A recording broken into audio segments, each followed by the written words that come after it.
Hello everyone and welcome to this week's episode of Beacon in the Dark. Last time we had to say goodbye temporarily to to Zelryn, and this session will be more or less the adjustment session. You'll see what I mean when we get into it. Either way, first and foremost, I would ask these lovely people to introduce themselves and their characters. The dice have decreed that you all are going to go in alphabetical order when doing so, meaning that DoomGoblin ought to go first. Do not be alarmed by the zoom in on Captain Bladebeard's face, dear viewers. But yeah, DoomGoblin, could you please go ahead and introduce yourself and your character? Yeah, I play Captain Bladebeard and I added +1 to his quick. So can we just quickly move away from me and this image? Sure, thank you very, very much, DoomGoblin. But yes, one thing I forgot to mention in the intro, every one of the players hit a significant milestone. So yeah, dear players, also mention where you invested your fancy little points in. Anyway, next we would have Khono. Khono, could you please introduce yourself and your character? Yes, hello, I'm Khono, and I'm playing the two-headed ogre, pirate, captain, warlord, shaman, warrior. I don't know if I included them all, but yes, he has many things. But yes, I'm playing lovely two-headed ogre, the only two-headed character so far. We'll see. And I added a +1 to his forceful because you can never have enough forceful for Moad or Bud or Moa. So it is now a 6. So yay. It is. I thank you, Khono, first and foremost. But second of all, I do like your choice because it always felt odd to me that Moad is so big and massive, and yet he very often got dwarfed, I guess. Like beat up by the villain of the week. So that should help you, I think. Anyway, thank you very, very much, Khono. Then, according to the dice, we would, of course, have Sir Thompshire. Could you please go ahead and introduce yourself and your character? Sure. As always, I'll be playing as Benjamin Aaran, the traveling swordsman, who is slightly quicker now. And that's all. Quite. Indeed. Thank you very, very much, everyone. Now, as is tradition, we shall proceed, I suppose, with the reading of the recap. So, in that case, DoomGoblin, would you care to do the honors and begin? Our heroes' paths diverge, leading to unexpected farewells. As Kairos Dormu retreated following the destruction of the Vision of Time, Captain Bladebeard somehow obtained an item while on the dragon's back, the legendary axe Gorehowl. In the aftermath, Nosdormu, the Timeless One himself, appeared and questioned our heroes, accusing them of stealing from his collection and interfering with the Timeways. Of particular importance to the bronze aspect was the fate of the Battle of Baelor, the destiny of Lyri Embersorrow, and the appearance of a mass murderer in Eastvale. Our heroes managed to extricate themselves thanks to the testimony of the Time Walkers, Bladebeard convincing Nosdormu that it was he who sent them into the Townways in the first place, and the appearance of the one formerly known as Zemo, who vouched for our party. Yep. Thank you, DoomGoblin. Khono, you'd be up next. The Timeless One went on to explain the plans of Petronimi and Heronic Normu, and asked for our heroes' aid in disrupting them. Namely, the two dragons supposedly desired to cause a world-ending apocalypse in Ilalai, which would force Nosdormu to intervene and change the timeline, corrupting himself in the process. Lyri, at his prompting, then explained what those two had asked her to do in their service, to make sure that Anchorbeard dies, and that the deathly entity imprisoned in Ilalai is released. Indeed. Thank you, Khono. Nosdormu? It's me. It's me. Oh, it's you? Is it you? Okay, sorry. We always it's always confusing because you're either Thompshire or Sir Thompshire, in which case the order changes, but we usually go me third, you fourth. If you want to read this one, though, go ahead, up to you. Go ahead. Okay, Tell it. okay. Nosdormu also insisted on the group returning Khadgar's Pipe of Insight, or at least trading something of value for it. The party briefly considered Shallan Rock, which reverted to the abrasive personality of Archmage Shallan of Suramar upon seeing the Timeless One, and gave a brief hint as to the cause of the Rio Shallan's curse. In the end, Bladebeard agreed to surrender 2 whiskers from his beard in exchange for the pipe and Vol'jin's Rushka mask, which could make the Loa of Death intervene on the wielder's behalf. At that, Nosdormu inadvertently made a few concerning comments about the future of the timeline, mentioning Vol'jin's imprisonment by the Zandalari and Garrosh Hellscream conquering Stormwind. Thompshire, if you will? Before sending our heroes back, the Timeless One insisted on granting Lyri an assignment. According to him, her renunciation of the Void was a significant divergence from the timeline, which might cause great issues, given that some of the cultists hounding our hero are also capable of manipulating time. Nosdormu tasked Lyri with tying up those loose ends, and promised her that she would not go unaided. Our heroes shared their goodbyes upon hearing this news, and Lyri gave the Stone of the Ties to Benjamin Aaran. There was also a brief discussion regarding the crown of the Nexus Lord, which, it seemed, was part of a plan by Bladebeard's hat, containing the Ethereal's personality, to regain its old form. Afterwards, the Timeless One sent the other party members and Zemo back to Ilalai. Indeed, thank you very, very much, everyone. Now, before we go into the adjustments that I briefly mentioned in the intro, there is one little thing that I ought to do while you're still with Nosdormu in the Caverns of Time. A brief exchange that I forgot to do, but that is important going forward. As Nosdormu readies to send the 4 of you back to Ilalai, he says, "Before you go, allow me to share with you a tiny portion of my power. This will allow you to seal any rifts in time, in the same way that Kairos Dormu did, I believe. Will you accept this?" We can close time portals? One of you will have to focus, as Kairos Dormu did, while the others focus on dealing with whatever emerges out of them. Probably good that I fight. I would share it with all of you so that you may decide as each individual situation, calls upon. Oh, Sure. Right?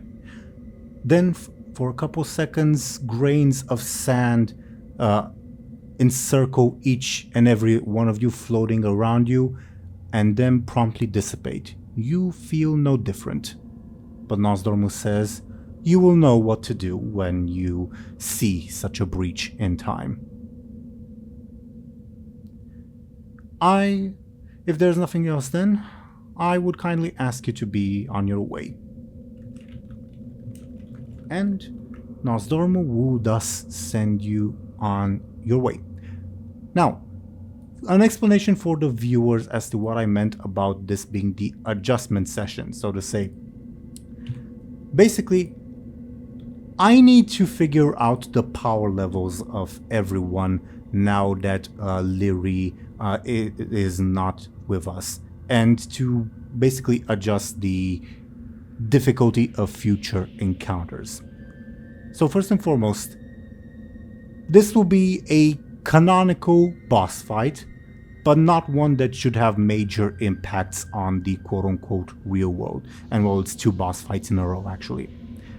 Your stunts and your stress and consequences will not replenish from each fight to the next, because I am curious as to how your conservation of resources sort of strategy will go.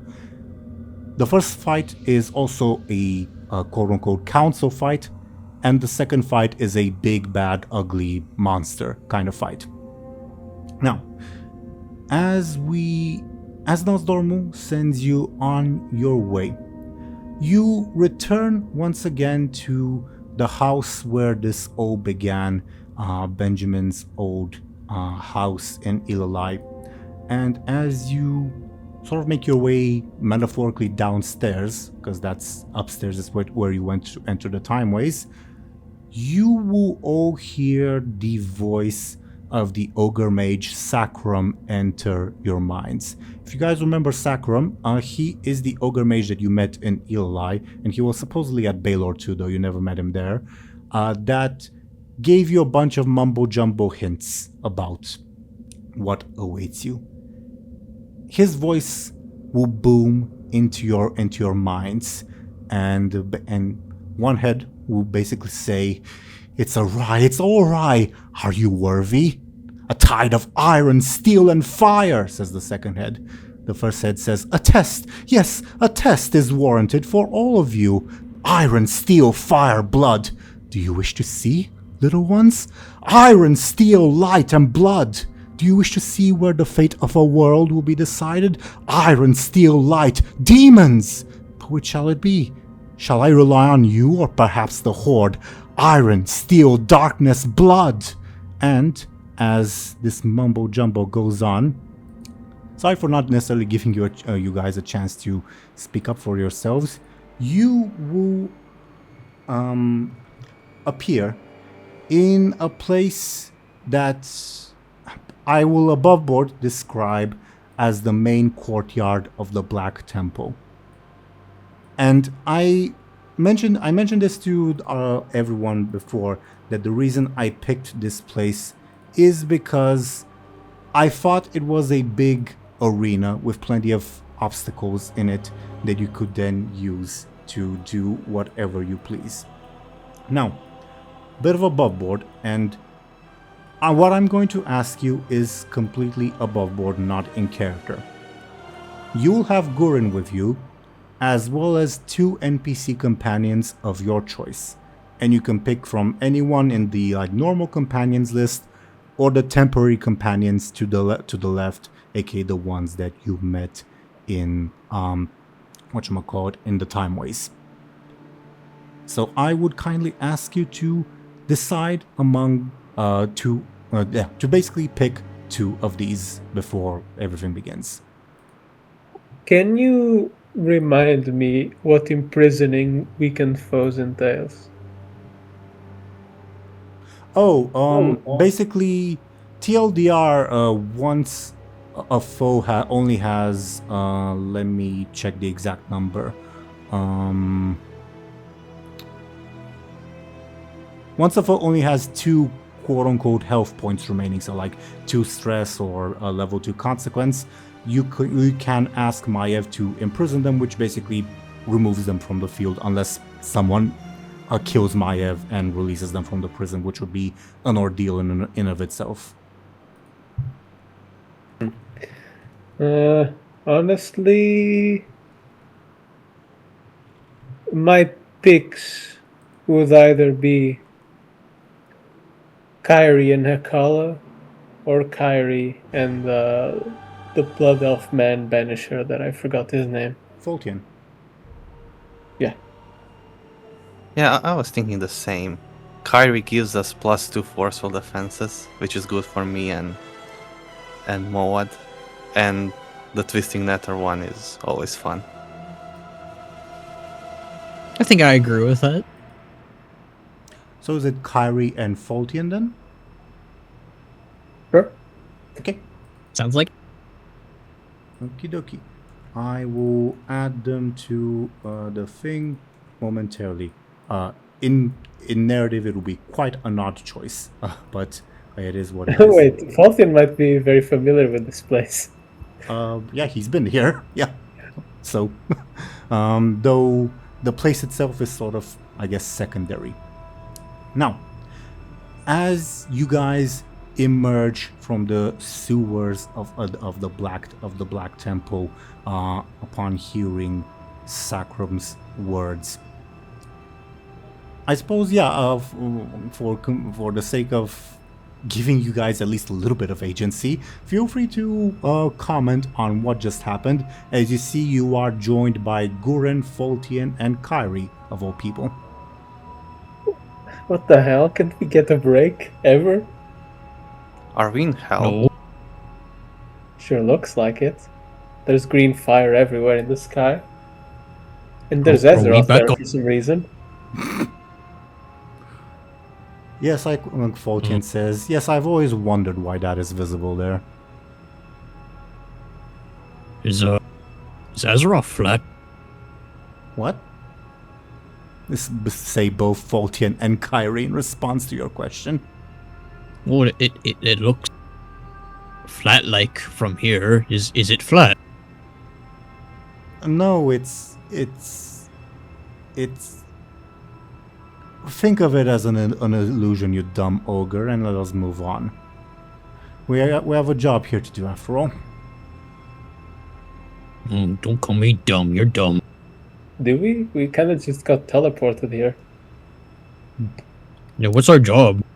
Yeah, and from the other sort of sewer entrance, let me see where I've put them, and if that still works. Yes, it does still work. Lovely.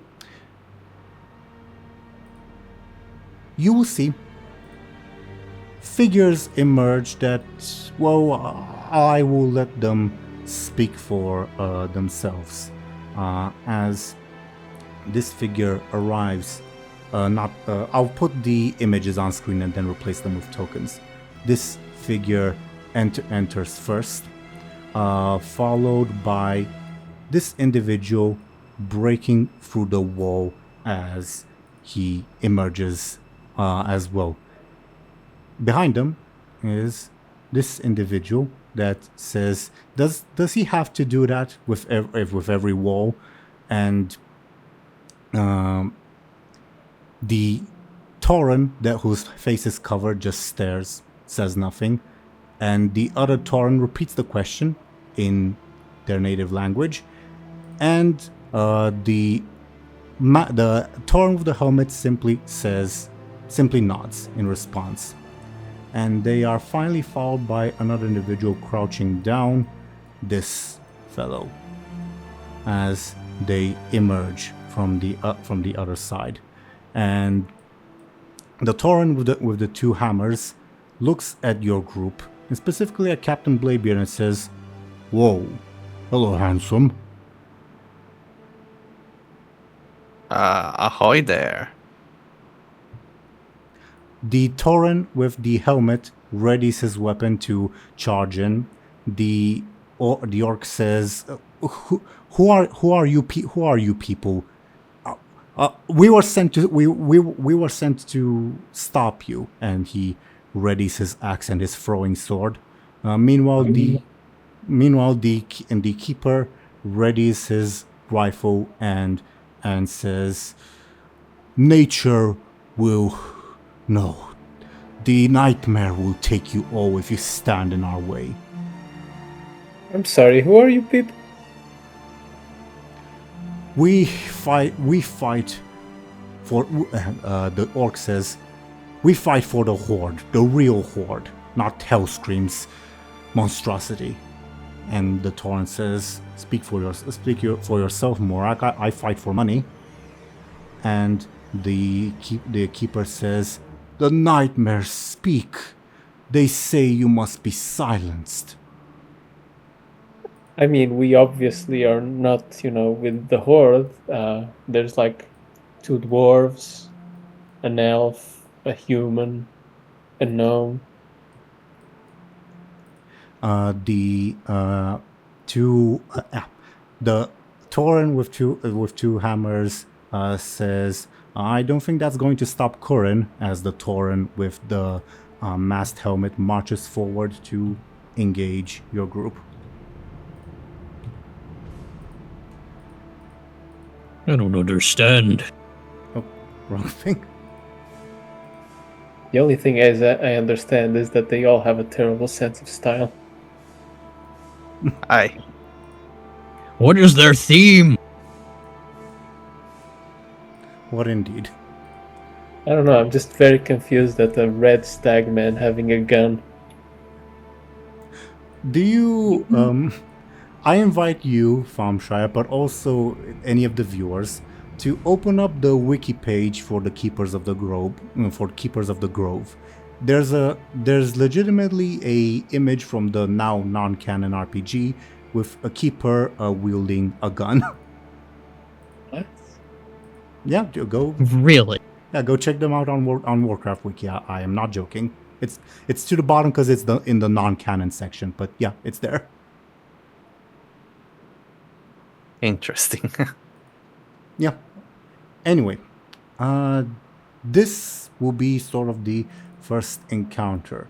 First will be Morak the orc, then Benjamin, then something else, then Terzanat the keeper of the grove, and followed by Hammerhorn. And Kurin will go after Gurin. Okay. This will be our initiative order as this horde group of adventurers, well, mostly horde, I guess, charge in. Anything else before we begin? I guess Faultian will say, "What an odd bunch," and then look at you, and then look at the camera. Point taken. Bunch of odd bunches against a bunch of odd bunches, I guess. All right. If there are no further objections, Morak the orc will go first, rushing ahead of the group and ahead of Kurin, and I guess will engage Gurin as he makes a quick attack against Gurin. How does Gurin defend himself? I guess with his shield. Yeah, sure. Can you give me Gurin's Forceful? Yeah, Gurin will take 3 points of damage, it seems, with an H2 of 5. Sure. Okay. While I type that in, it's Benjamin's turn as you see Morak rush in. Hey, I just noticed that guy's a Death Knight. No, he's not a Death Knight. Is He's an 8th Draenei, hence the eyes. Oh. Fair enough. This is our group if we started on Kalimdor instead of Eastern Kingdoms. If you were horde focused, but because Khono's playing a quote unquote horde race, I made his equivalent into an alliance race. That's also corrupted by something. Oh, that's the theme. Okay. Oh! And that explains the two Tauren and one that doesn't speak. Okay. Yeah, Okay, I thought. I it was- guess. Okay. Yeah, it's us. Now He I has understand. a melee axe and a throwing sword. Okay. Yes. Yeah. Hammerhorn. Quite hammer. Kurin. Keeper of the Grove threw me off with a gun. I wasn't thinking that would be Moed's opposite. I can see it. Yeah, it's big. It's corrupted and it has a gun. I guess. And it's Oh wait, Zemo is with us? I would have figured a Naga would have worked, but hey. The answer to Thompshire's question is no, but you could have picked him if you wanted to. I'm just asking because he was in the turn order. Yeah, I put him in a turn order both for the future and in case you picked him. Gotcha. To Khono, Naga, well, ogres are sort of traditionally horde and keepers of the grove are sort of traditionally alliance. That was my thinking. Oh, okay. Either way, Morak, your agility warrior, somehow rushed in and slashed Gurin good. Benjamin, it's your turn.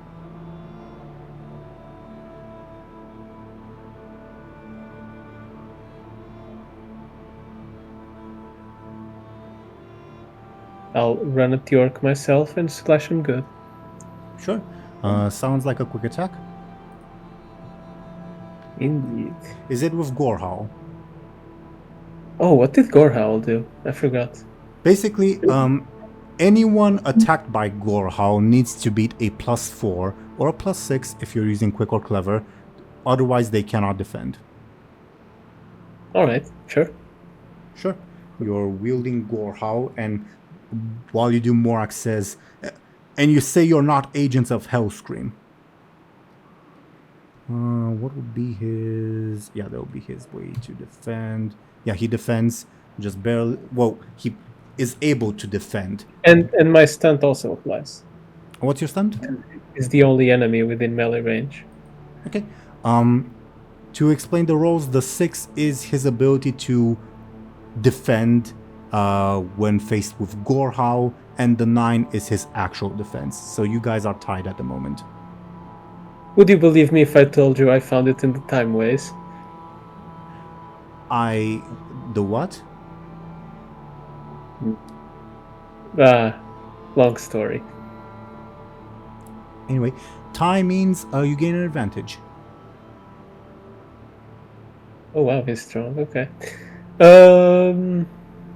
It's basically your stats before the significant milestone +2 for everyone, and an additional quote-unquote little stunt that each of them have.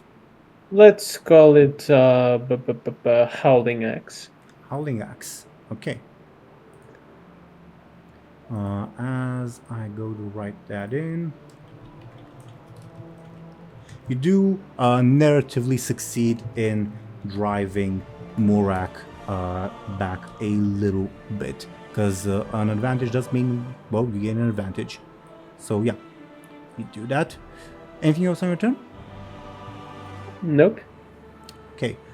Teeironor on his turn, he gets to attack twice as his stunt, quote unquote. So he moves in. First and foremost, he will raise roots from the ground to entangle Benjamin. Benjamin, how do you defend yourself from that? It's a forceful Benjamin, attack.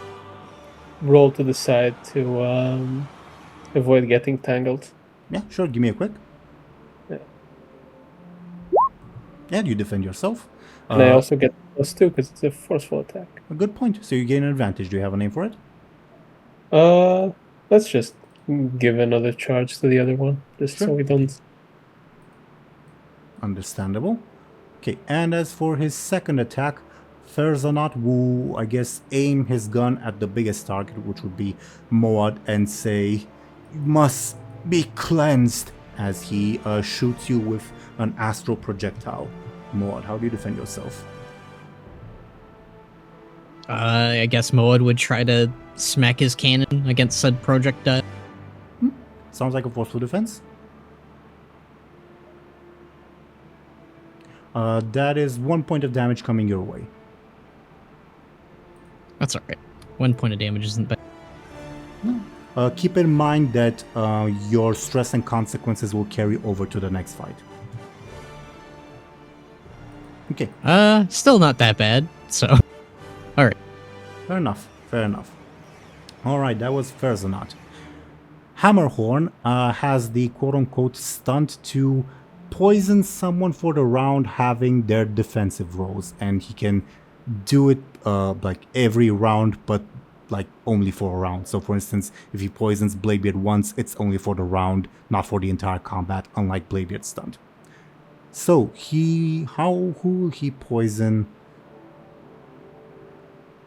I guess for this round it's probably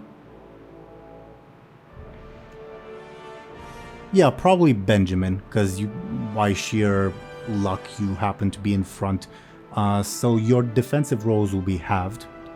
And he rushes out and throws a throwing hammer at you. How do you defend yourself? I once again try to jump out of the way. Okay. This is a forceful attack. Give me a quick "we will have your roll" and then apply your bonus, okay? I think I mentioned if it's half rounding, yeah, we're having rounding down. Okay, so it's 2 plus 2, 4. So you're facing 1 point of damage. I'll take my level 1 stress. Okay. That's your level 1 stress. Bladebeard, it's your turn. Alright. I guess I'll move forward. Like here. Sure. Let's go for the centaur guy. Keeper of the he'll, Bladebeard will use his poison dagger stunt and throw it at him. Okay. I'll put a little marker on him. Okay. And The land. What have you done? Silence him. We must silence him. the land. He's Anyway. He's in disarray. He will then also throw a dagger at him. Another one. Sure, sounds like a forceful attack to me.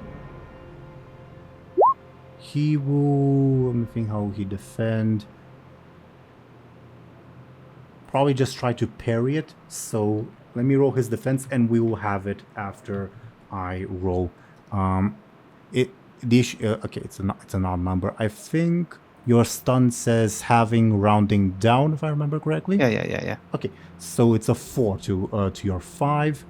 I also get +2 because I attacked with a bladed weapon. Good point. Yeah, you'd inflict 3 damage on Ferzanat. Sure. Okay. As you nick him with the poisoned dagger. Well, not poison, but both daggers, I guess. And says, "Stop him. That one must be stopped." Anything else on your turn? Nope. That's it. Maud, it's your turn. All right. Moa, seeing, I mean, he got shot at by the weird dryad or shot grove dude. I don't know. Moa doesn't know the specifics of these guys, but yeah, Moa would channel some elemental might, and he would lift up some earth, and he would throw it at the head of this grove dude. Okay. Yeah, sounds like either careful or forceful. Your choice. And Ferzanat will then roll to defend. Ferzanat once again tries to shield himself with his weapon in his hand. He rolled a 5 because of Bladebeard's stunt. 5 to your 6 would mean he would take 1 point of damage. Sounds good. Even Steven and all that. Okay, yeah. Write it down. Anything else on your turn? No, I think that's... Okay, what about Guren? Guren will, let's say, assist Bladebeard. Sure, I'll give you a little +1. Feel free to mention, like, in narrative how that happens. He'll, like, use his shield to block attacks that are coming to Bladebeard. Feel free to move him, Mike, closer to you in that case. But otherwise, anything else on Guren's turn? Nope. Okay. This is all perfectly normal for him. Quite. This is nothing weird. Quite. Kuren then will march forward, and seeing as you're the closest threat, will attempt to bash you in with his own hammer. How do you defend yourself, Captain Bladebeard? Bladebeard will use his swords to block the hammer. Sure. Give me a forceful as your defense. We have to remember, because of Kyrie, I have +2. Good point. We always forget that. We always do, which is good in this case because it mitigates the damage. You don't remind me if you have anything else to help you with this. Nope. Okay. Right. You block Kurin's attack. Well, also with the assist as well. All right. Thompshire, do Wonder Wanderer's Wisdom Bolt to do anything? I'll tell it to blast my enemies. Okay. Give me a second to open up the thing.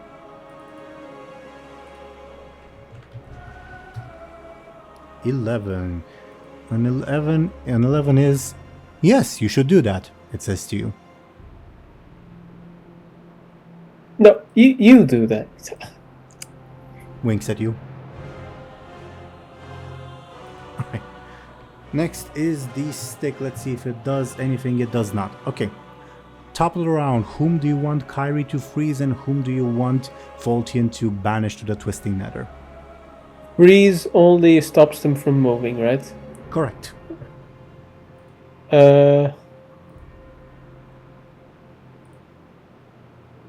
Kurin, maybe? What do you guys think? Sure. Yeah, if we freeze Captain Hammer Horn or whatever, he can still throw stuff. Yeah. Okay. Kurin is frozen in place. Whom do you want banished to a Twisting Nether? The Keeper of the Grove. Any objections? Who? Terzanot, Thompshire once. Yeah, sure. Okay. Terzanot will be banished as well. Let's see what happens to him in the process. For a 21...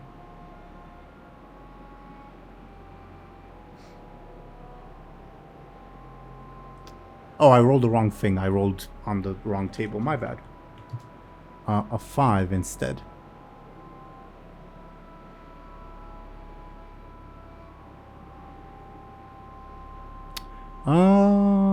Yeah. Okay, this will complicate the encounter a little bit. Okay, duly noted. Alrighty then. Top of the round, Morak will... Things circle around and taking advantage of the fact that at the moment you're still weakened, Benjamin. He will use his throwing sword against you, his super duper ultra stunt. Let me check the numbers. That's a... Okay, that's that attack. How do you defend yourself? Oh god. It's a quick attack. I'm not... My defense isn't weakened anymore, right? No, it still is until Hammerhorn's next turn. I am absolutely cooked. Okay, shit. Any bonuses are after the halving, right? Yes. So say I use my stun to defend myself. The plus whatever is only after, right? Well, you can use your stunt to defend yourself. Yeah, that's what I'm saying. No, I mean you can just use it and you succeed. Oh, and I'm fine? Yep. Oh, okay. Then I throw my axe against his sword to defend myself. A throwing axe? Where'd you ever get that idea? I don't know, a sword isn't very, practical to throw? Your dwarf friend fights with throwing knives. What's the difference? He's an idiot. Well, so are you. Either way, yeah, you have used your stunt to counteract his. Alright. Morak, that's more or less it for his turn. Benjamin, it's your turn now.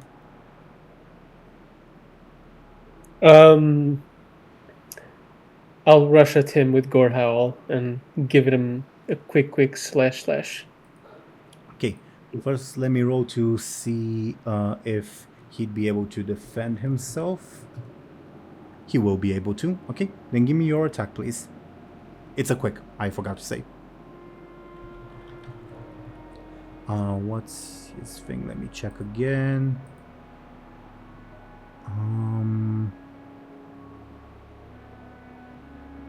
Okay, right. Yeah, he defends himself with that. My 2 stunts activate. He's the only enemy within melee range, and he attacked me in his last round. Ah, true, true. So that means you deal 2 damage to him, if I got my numbers right? Yeah. Okie dokie. That would be his level 2 stress. Alright. Anything else on your turn? Nope. Okay. Ferzanot, for simplicity's sake, I'm gonna roll a number to see how well he does with his... Okay. Oh. Not well. Okay.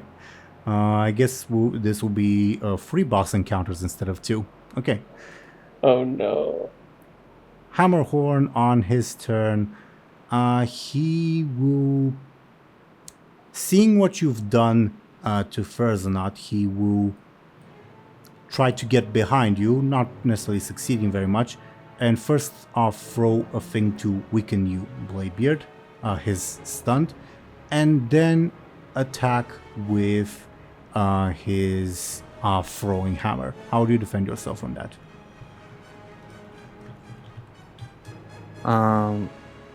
He'll try to parry his attack with his sword.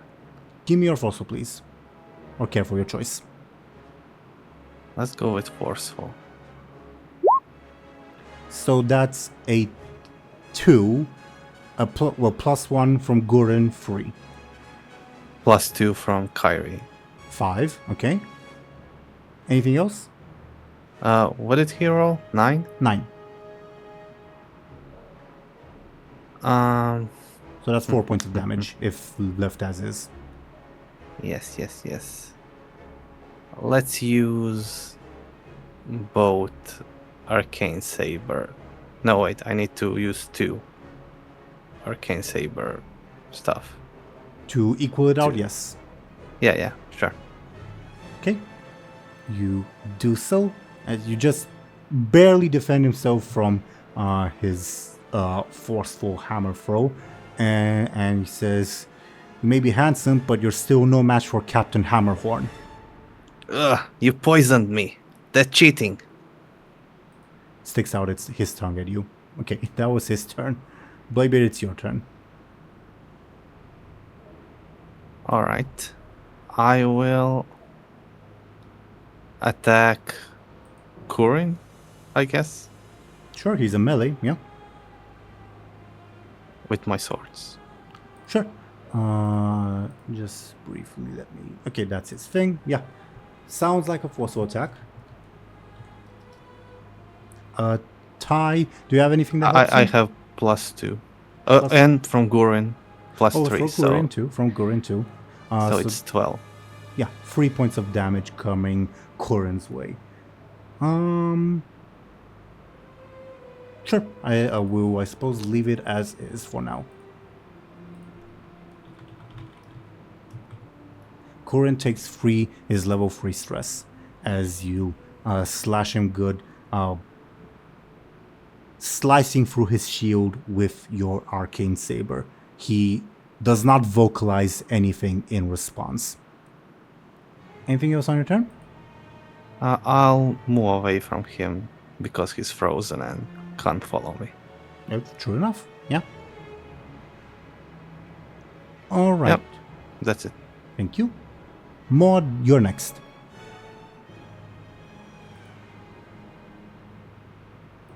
Khono, are you with us? Alright. Yeah. Alright, oh, is he dead? Teeironor has been banished to the Twisting Nether, and the dice have decided that whatever happens to him will be very, very bad. Oh. And Alright, seeing that his... I have jokingly mentioned that this is now a free-way boss encounter.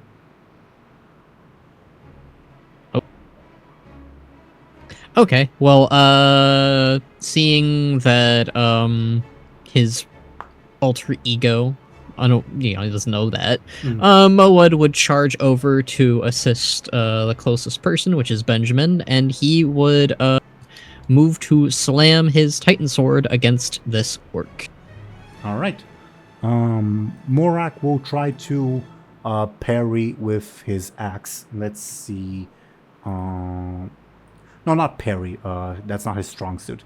He will try to roll out of the way in between Hammerhorn and Benjamin. But first of all, can I get your Forceful, please? Naturally. Okay, the stun rather does not apply. Let me know if you have anything that helps your roll, because otherwise he succeeds in rolling away over here. Let's see. So Kyrie's gives a +2, and then Mowad's also stunt. His usual stunt gives also 2. So that's a 4 to his 6. Well, Kyrie applies to defense, not to attacks. Oh. Never mind. So that would be an 8 to his 11. Yeah, it will mean Morak gains an advantage. That's not good. If I add a +2 to that, It negates the advantage. will that negate? It negates? Yes, you won't deal damage, but it does negate it. I do want to negate it, so I will use one of my fate points, and I will use, let's see, Chief Pirate Captain. He's usually used to dueling people on ships. Obviously, this isn't a ship, but it's still dueling people in a way with the weapon. Sure. Makes sense to me. Yeah, Morak still makes a getaway, though not quite as a smooth one, or one that allows him to assume some sort of advantageous position. So he just evades the attack. No further bonuses for him. All right. Anything else? We're here to make trouble, Sorry. and we're making it double. Oh, you're a big one, says Morak. How'd you become friends with an ogre? Asks Benjamin. We met at a strange auction. You too? What? Was What? it like relating to an orb? Well, a box. And gadgets, That summons demons and weird stuff? Well, no, it summoned Lightforged creatures. Oh. Was there a Birdman? There was an insectoid man. Oh. Did you guys go to an underwater city by any chance? No, we went to one in the sky. That we were there until, this happened. Is there a city in the sky? Yeah, it's a human city. What? Aaran. Right, Zelryn. Stupid. Why are we fighting again? You guys seem reasonable. Throws his sword at you. I don't know, because it's the host of the game, I guess. Well, Morak seems reasonable. Let's put it that way. In narrative, I guess Hammerhorn will bash you. Anyway. Maud, anything else on your turn? No. Okay. Guren's turn next. DoomGoblin? He will... Should he attack someone? He isn't very strong. He is surrounded by enemies. Maybe he should continue assisting. Sure, he'll continue assisting Bladebeard. Feel free also to move him if you want. His passive should be to Whirlwind. Well, that's inactive, but anyways. Sure. Anything else on Guren's turn? Nope. Okay. Then Guren will try to bash Guren's face in, because he's the only one in melee range. How does Guren defend himself? With his shield. Yeah, give me a forceful, please. That's 3 points of... 1 point of damage because of Kyrie. I remembered. Coming Oh, Guren's he way. also gets that. Awesome. Yeah. He's an ally. All right. Would also theoretically apply to Foltian if he gets attacked. Theoretically. Are we leaving it at that? Sure. Okay. Gurin takes 1 point of damage as his helmet is bashed into him, sort of cartoon style almost. Alright. Thompshire, do you want the Wondrous Wisdom Bow to do anything? I'll tell it to do whatever. Sure. A 7. It does nothing. Okay. See if the stick does anything. Nope. Okay. Top of the round as Foltian's banishment ends. Instead of Verzanok, you will see in its place. What was the name I had? Ah, that's his name. Instead of Verzanok is now off the table. You'll see in his place this fellow emerge, joined by 4 of these fellows. Because that was apparently the whim of the dice.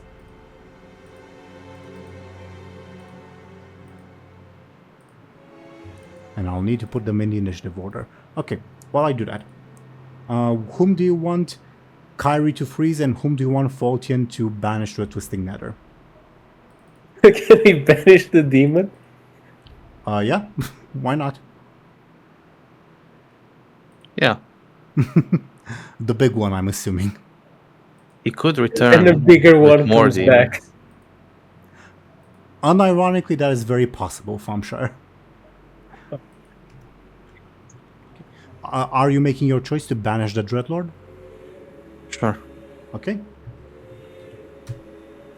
11. What's an 11? Not a very impactful one, is what I'll say. Okay.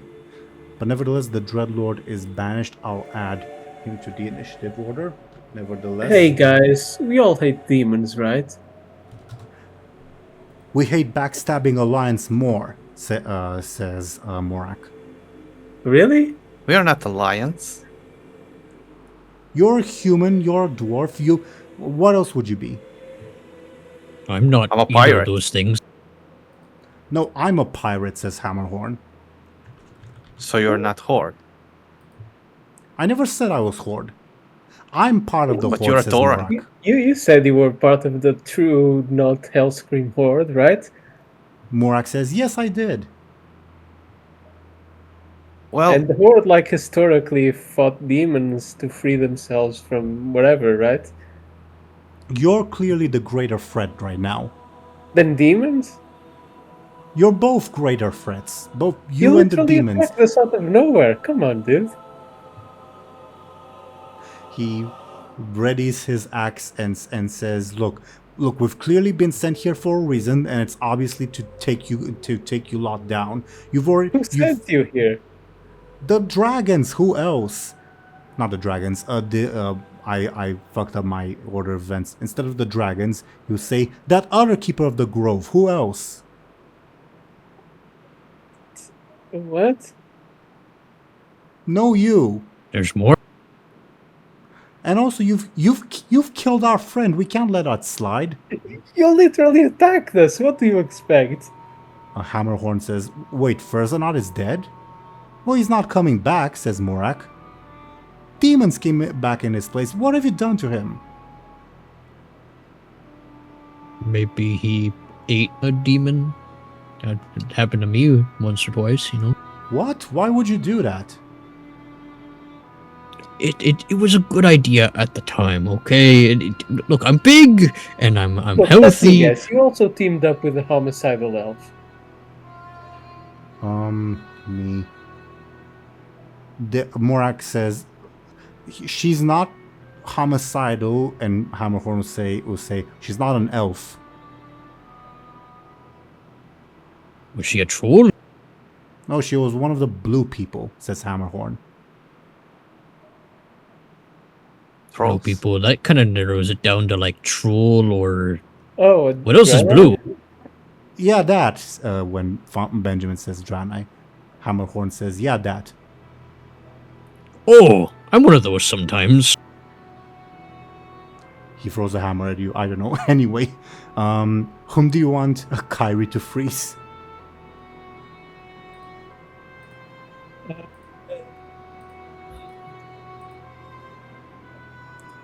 The orc, maybe? Sure. Okay. Morak is frozen in his tracks. Okay. Top of the round, the Dreadlord's not here. Let's see how well he fares in that Twisting Nether encounter. I don't think there's much bad stuff that can happen to him, but we'll see. Okay, he will return more powerful is the answer. Lovely. Okay. Morak, on his turn, will...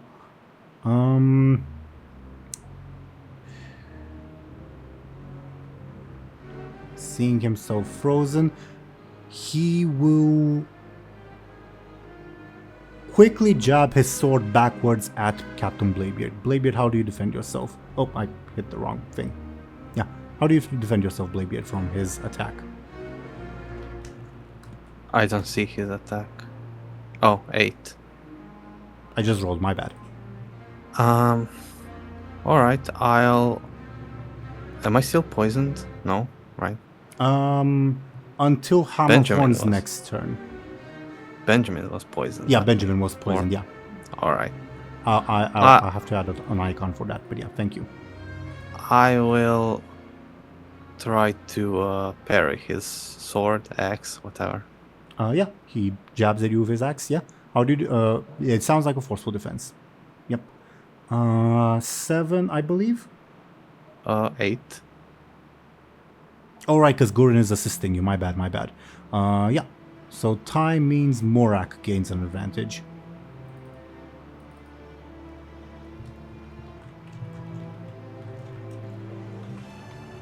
Okay. Benjamin, it's your turn.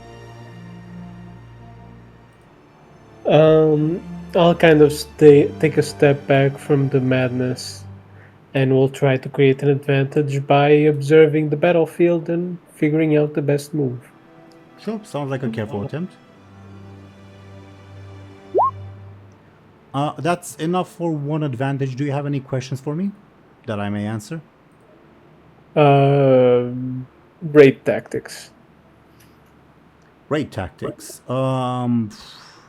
That's more so up to you guys to figure out. But I can tell you, remind you rather, because they've all used it, of what Hammerhorn and Morak can do. Well, Morak not anymore. So it's just Hammerhorn, I guess. I will, I guess, remind you that their stats are basically copy-pasted from yours, but +2 to everything. Except for Kurin. He still has a 0 in everything that's not forceful. Yeah, I'm not sure what else I could tell you. Sure, that's fine with me. Sure. Do you have a name for your advantage? Oh, that was the name that I suggested before. Battle tactics, I believe you said? Raid tactics. Raid tactics, sure. I mean, there's only 1, 2, 3, 4, 6 of you. You're kind of missing a few party members. They died. Probably. Okay. Well, I typed that in. Is there anything else for your turn? Nope. Okay. Furzanod's not here, so Hammerhorn.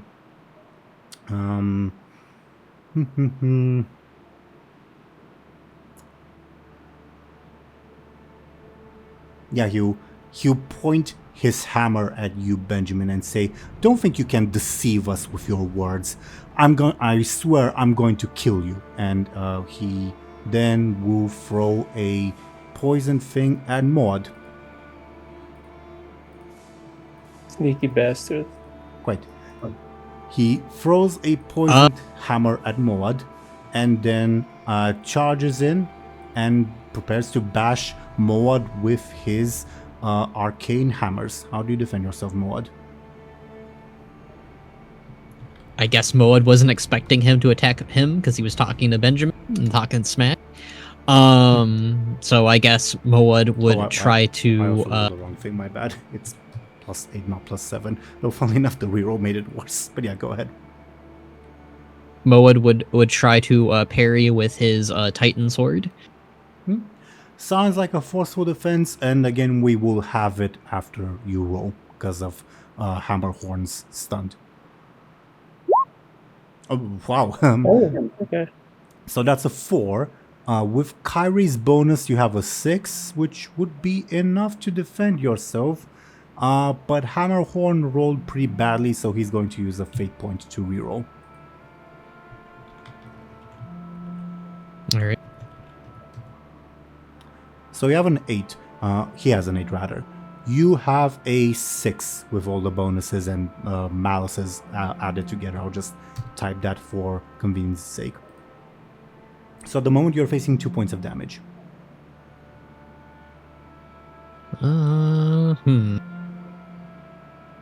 Is there any... Let's see. Howling Axe, Quick Fighter, Raid Tactics. Okay, I can't use any of those. And I don't want to use a fate point. Well, up to Benjamin if you can use 2 of them, but yeah, sure. I mean, I feel like I'll just take the 2 damage, because I don't think that's really worth spending anything. So, level 2 stress then. Okay. Duly noted. As yeah, Hammerhorn again rushes in and bashes you in with his arcane hammers. Okay. That was his turn. Bladebeard, it's now your turn. Alright. Bladebeard would like to try to discover some aspects about Hammerhorn. About Hammerhorn. Okay. I do have them written down. Let me give you the difficulty. Difficulty, I think 2 for the high concept. I think you'd be able to recognize it fairly quickly. 4 for the trouble. I don't think it's been brought up. 2 for that one of the first tertiary. Also for the other tertiary. And I think 4 for the last tertiary, because it's a bit, yeah, it hasn't been brought up. So 2, 4, right. 2, 2, 4 is the difficulties. I'll roll my careful. Please. 2. Ugly If Torrent. I'm being assisted by... Oh, right, with Guren. Right. My bad. Keep forgetting that. Okay, so you have the choice of either his high concept or tertiary number 1 or tertiary number 2. I'll go with high concept. Yeah. His high concept is you face Hammerhorn, Pirate Lord of the Bloodsail Buccaneers. Awesome. Quite. I'll write that in. Bladebeard will try to remember the word that all pirates use to kind of stop fighting and work together, kind of with words. Yeah, and then he'll remember. Oh yeah, parley, and he'll yell out, "Parley, parley!" Genuine question for Captain Bladebeard. When that has happened to him, how often has it worked? I will compel him to work. You're compelling him. Yeah, I will compel his high concept. He's a pirate, and we need to unite to fight demons first, then we can fight against each other. Interesting. Sure, I'll take it. Makes sense. Even though he's a Bloodsail Buccaneer and Bloodsails don't usually do that, makes sense to me. Sure. You yell out, I took one of your fate points. You yell out parley, parley, and Hammerhorn says, "What? Seriously? Why does everyone use that word just when I'm having fun?" We partying? I heard party. No, it means talk in like Darnassian or something. It's Our in Nassian. It's in Zandali, you idiot, says Hammerhorn. Or that. Close enough. Respect the pirate code. Let's defeat the demons first. Are you serious, Hammerhorn? Says Morak. And Hammerhorn says, yeah, he called parley. What do you want me to do? Are you serious? What? What do you mean are you serious? Of course I'm serious. Morak grumbles something under his breath, and Hammerhorn yells for Kurin to also focus on the demons. Awesome. Yeah, sure. Okay. Let's bust some demon heads. Quite. Yep. Anything else on your turn, Bladebeard? He'll turn toward the demons and yell, "For Azeroth!" Quite. Hammerhorn will mimic your shout. Alright. If there is nothing else on your turn, it would be Moad's turn next, while I really quickly take a drink of water. Yep, Moed would honor the parlay as well, and he would lift up some earth with his hands, and he would start firing them away towards those Felguard.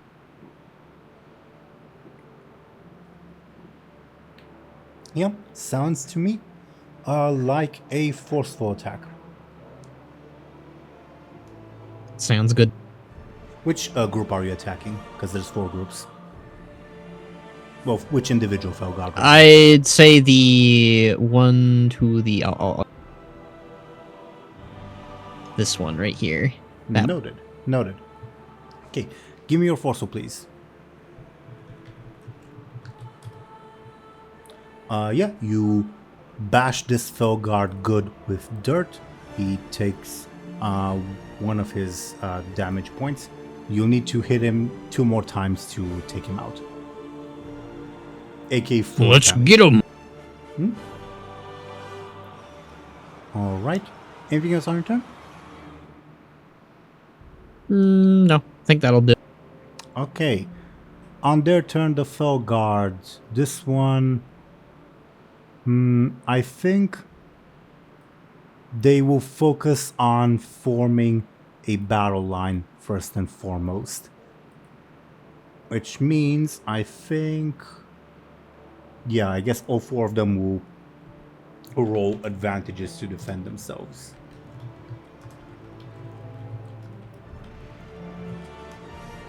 So that is 4 advantages that they get. The difficulty I had in mind was 4. Damn.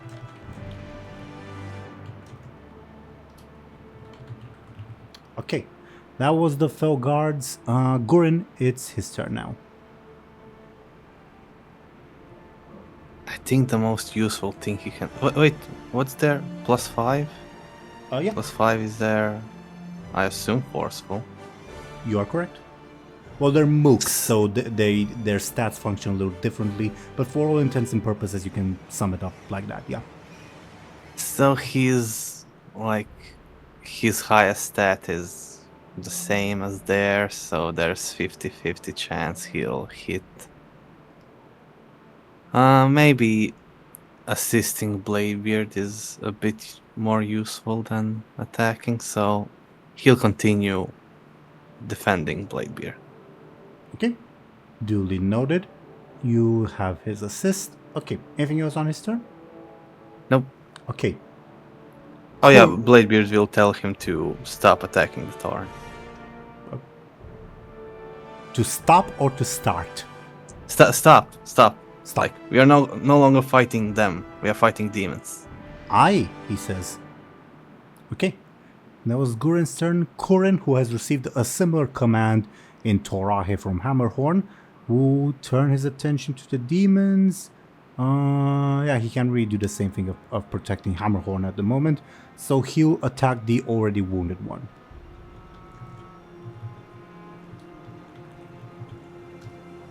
And time meaning he gets an advantage.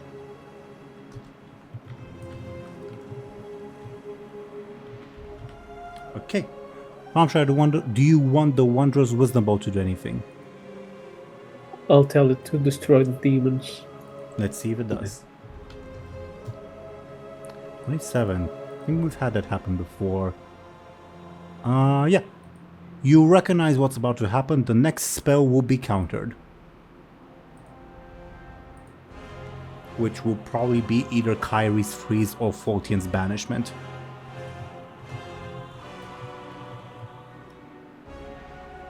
Okay. Let's see if the stick does something. Nope. Okay. Top of the round. The Dreadlord returns, and for some reason he seems bigger. And he seems to be glowing with power. So, whom do you want Kyrie to freeze, and whom do you want Fultian to banish? Well, demons usually like shout out their names and their titles and how they'll conquer the world or something. Do you say that in character or above board? Yeah. In character. In character, Fultian says, I mean, he's only been here for a couple seconds, you know. I know, but like it's like their first thing. They like show up and they're like, "I'm Doom Lord," whatever.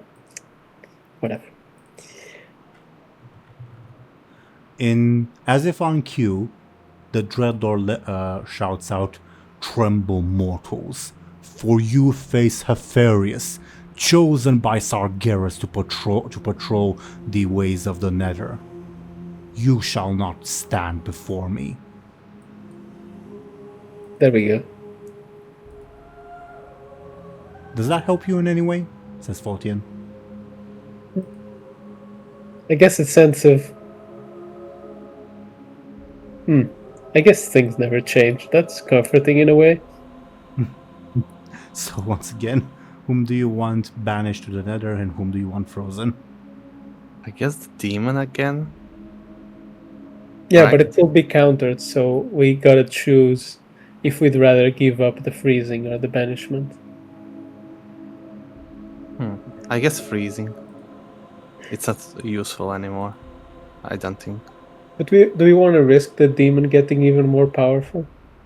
He could also get weaker. Mhm. I know what can all the things that can happen. So there's a Do you? chance that he. Yeah. Huh. I have the list. Yeah, DoomGoblin does, because, again, one of the possible effects of the Arcane Madness is banishment to a Twisting Nether, and we came up with both lists at the same time. Fair enough. But he can Again- also get even more stronger, right? Quite true.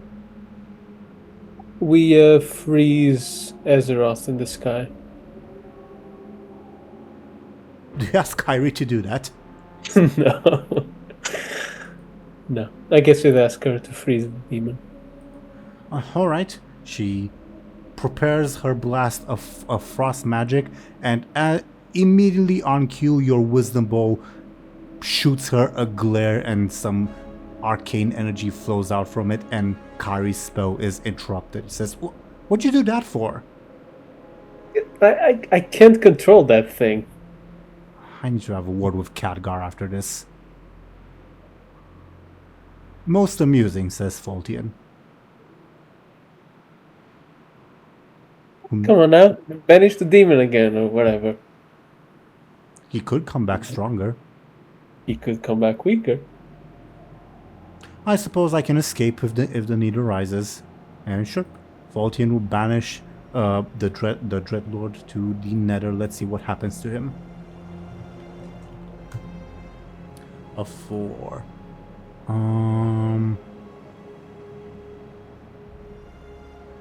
That is something that this will either make this boss fight a 4-way boss encounter instead of a 3-way, or something that will have no impact whatsoever. Oh god.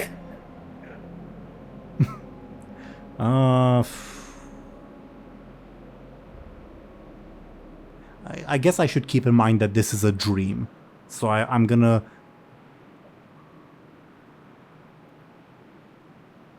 err on the side of this has less of an impact than anything else.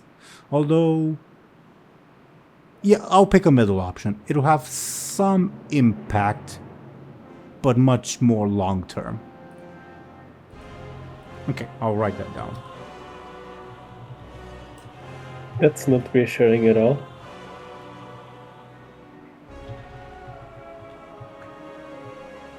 And I promise you it will make sense in the context that this is a dream. Okay. Yeah, the Dreadlord has been banished. Top of the round then we'd have Morak, who looks once again to Hammerhorn and says, "Are we really doing this with Alliance people?" Yes. You're not Alliance. They called parlay. There's nothing we can do about it.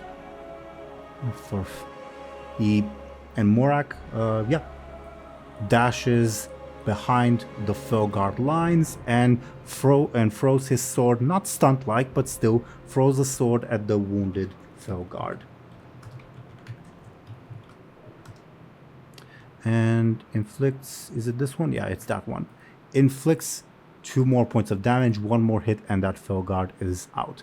Okay, Benjamin, it's your turn.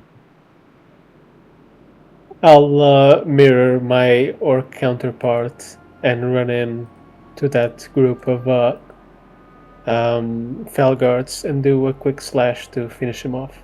I'm sure. Give me a quick attack then, please. He parries you. Oof, that's embarrassing. Okay. And looms menacingly Oh over wait, you. doesn't he roll for the Gorehowl thing? Oh, good point, because you attack with Gorehowl. We should probably make a note to, for me to remember that in the future. Okay, so I guess I'll take the first roll as defending Gorehowl, because he'd roll the same thing. So I guess I'm gonna roll for his defense again this time. Tie means you get an advantage. But so I'll use my raid tactics to finish him off. Sure, you could have used Howling Axe too, but sure. Sure. Just to clean up the advantages a bit. Okay, sure. Yeah, you dispatch this Felguard. Well done. Alright. Ferzanot is not here. Hammerhorn. On his turn, he...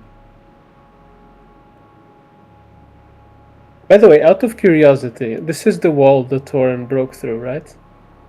Which one? The one I'm next to. No, he broke through here. Oh, okay, never mind. You're standing next to the main gate of the Black Temple. Anyway. Is it open? No. Okay. Don't ask me why. Okay. Hammerhorn will push through the barricades over here and get over here. He will throw his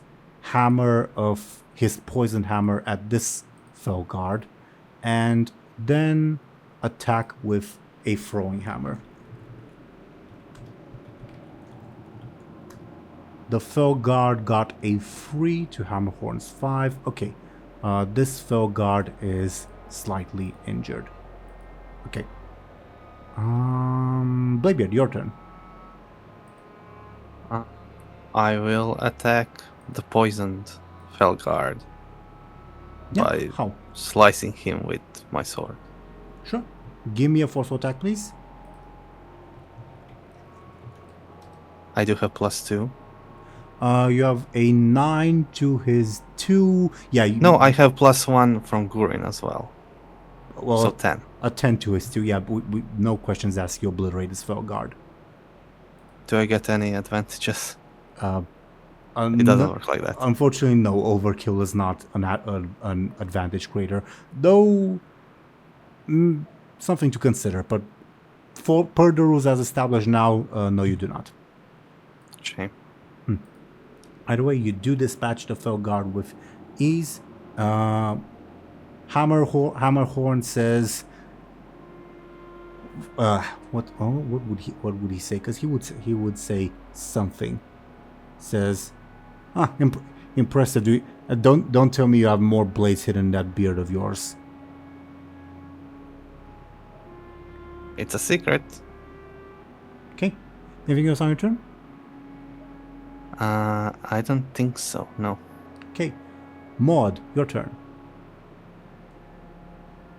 Alright. Moa this time would ask the elements for aid in regards to Yeah, we'll go with wind. This time Moed would use the air to lift up the very left Felguard there and move to slam him downward hard against the ground. Sure. Sounds like a clever or forceful attack, your choice.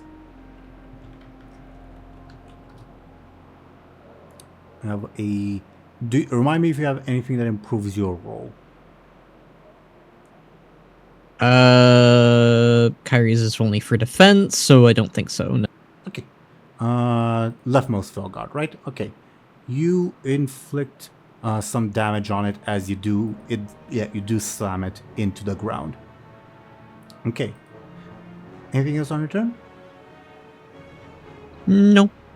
Okay. The Felguards. Okay, now it's really the time for them to take the offensive. There's 3 people that are in melee with them. Let's see which one they'll go for. Guren, it seems, with that roll. Okay. Wounded Felguard will assist intact Felguard. I'm gonna put a little sign on them. And intact Felguard will try to bash Guren's head in with their gigantic axe. How does Guren defend himself? By having a helmet. Makes sense. Sounds like a forceful defense. Okay. Felguard will use...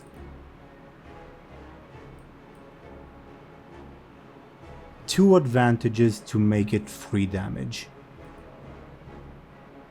Sure. Oh, no. Because Kyrie's thing. We keep forgetting Kyrie's thing. Okay. Oh, yeah. So it's... yeah, 2 advantages for 1 damage then. Alright. Guren would have to take either his level 2 stress or level 2 consequence then. Okay. Any preferences? Oh, my choice. Stress. Okay. Duly noted as Guren is suitably bashed in. Okay. Guren's turn now.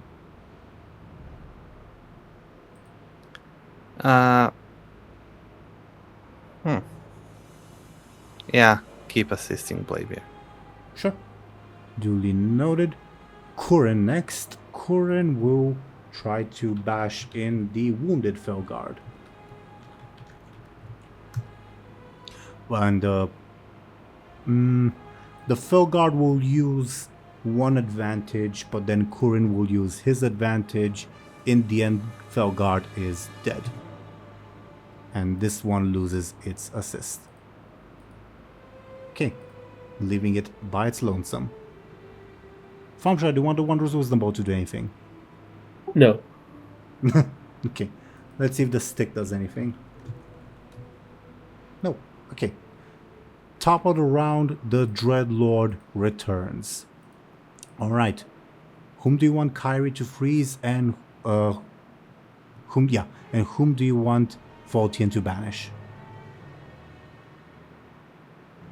Should we just keep banishing the demon? I think we should not banish him anymore. Sure. We're down to 1 Felguard group, so I think we're okay. One Let's individual say- Felguard, not a group.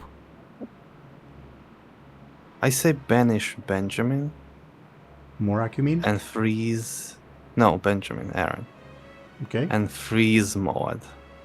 Faultian is not opposed? I think I'll have to veto that. I would also like to veto that decision. Okay. I guess we can freeze the demon and not banish anyone. Which demon? The Dreadlord. Sure. The Dreadlord is frozen in his tracks. Okay. And not banish anyone, you said. Alrighty. The Dreadlord will howl in fury at the impertinence of these mortals, and he has 2 attacks each round. One is a directed attack, and the other is more of a sort of AoE attack against anyone near him. Fortunately, no one, well, except Morak is kind of close to him, so he'll be subjected to the AoE attack.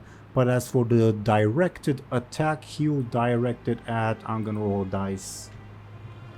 1, 2, 3, 4, 5. I guess 6, 7. Yeah, 7. 1, 2, 4. Yeah. 7 left to right, which will be Bladebeard with a 6. Okay. The Dreadlord unleashes a massive shadow bolt towards you, Bladebeard. How do you defend yourself? Oh boy. 13. I will try to deflect his magical attack with my magical swords. Sounds like a forceful. And I do get +3 because of Good Kyrie memory. and Gorin. Good memory. 10, so 3 points of damage. Not bad, Sure. all things considered. Yeah, sure. All right. I imagine you're gonna take your level 3 stress. Yeah. Okay. You are afflicted with a shadow bolt, and I imagine flung a little bit backwards. And as for the AoE attack, the Dreadlord unleashes a swarm of bats around him. Morak would be the only one that might be affected. So let's see if he is. Morak manages to dodge out of the way, and he gets an advantage. Okay. Top of the round. Morak says, we still doing that thing, Hammerhorn? Yeah, it's parlay. What do you even mean? Okay. Then Morak will do a hit and run attack, like get close to the Dreadlord, slash, and then get away. Slash with the axe, I mean. Let's see how well he does. Not well at all. The Dreadlord gets an advantage as Morak makes a getaway and says, I think we might be in trouble, as the Dreadlord gets the advantage, overwhelming might. By the way, just above board, the Dreadlord's stats are boosted a little bit because of the thing that happened to him in the Twisting Nether, if it wasn't clear. Okay, Sure. Benjamin's turn.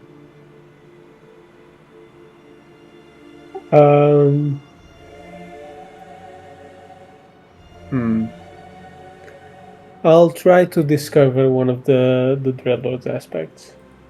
Oh god, I let me look, cause okay, let me look to see if I have them written down.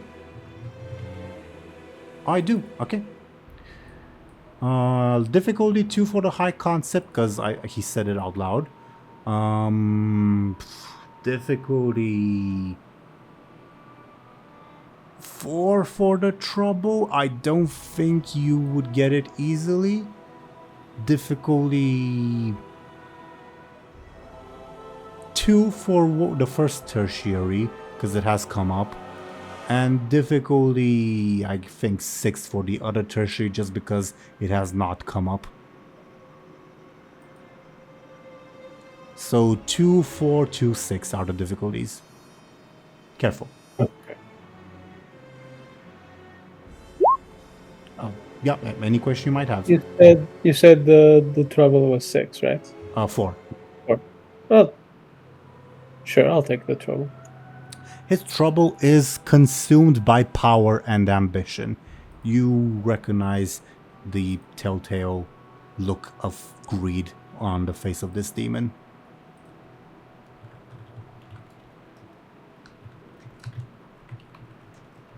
Okay. And of course you get a free invoke on it.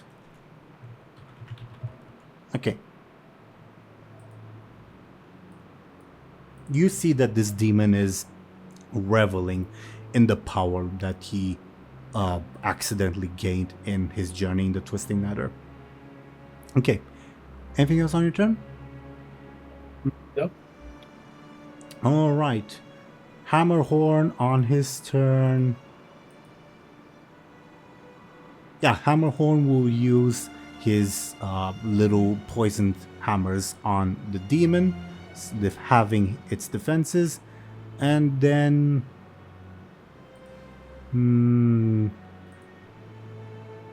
still staying a little bit away, will chuck a throwing hammer at the Felguard.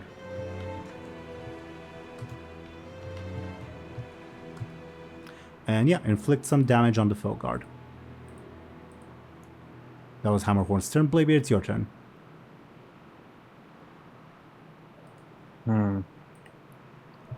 I will like move, I don't know, like here. Sure. And I will throw a dagger at the Dreadlord. You're in my line of fire, dwarf, says Hammerhorn. But yeah, sure. Sounds like a forceful attack. I'm short. Just throw above me.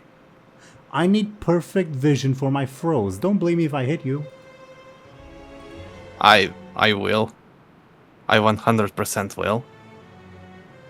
Once again, a forceful, please. Already. +3 from my stunt and Goring.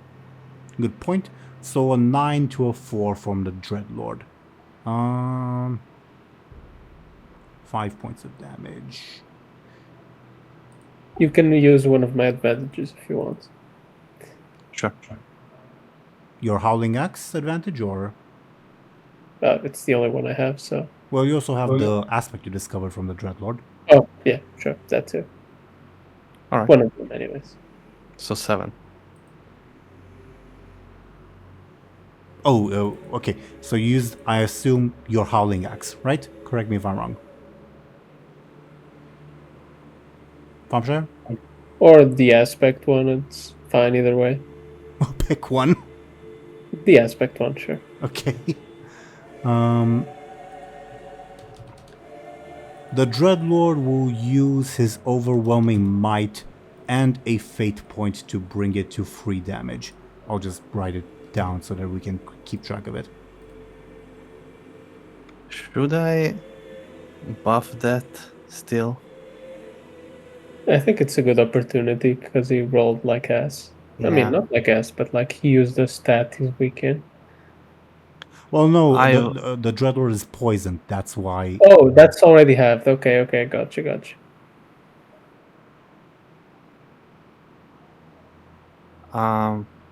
I'll spend a fate point to add +2.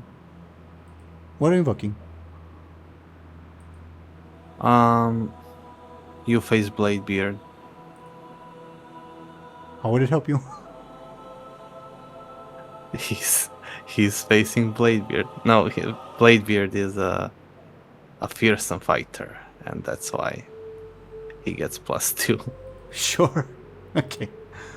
5 points of damage then coming the Dreadlord's way. Okay, he'll take his level 2 consequence. Give me a name for it when you have one, DoomGoblin, and his level 3 stress.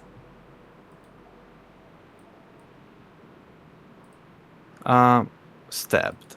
Stabbed. Sure. Okie dokie. Duly noted. Anything else on your turn? Nope. Okay, Maud's turn.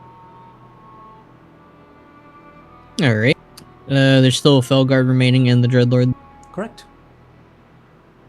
Alright, Moed would focus his efforts on taking out that Fellord. So he would move to ask the elements again for aid. And then he would try to have the earth spike up and stab this Felguard. Yeah. Sounds like a forceful attack.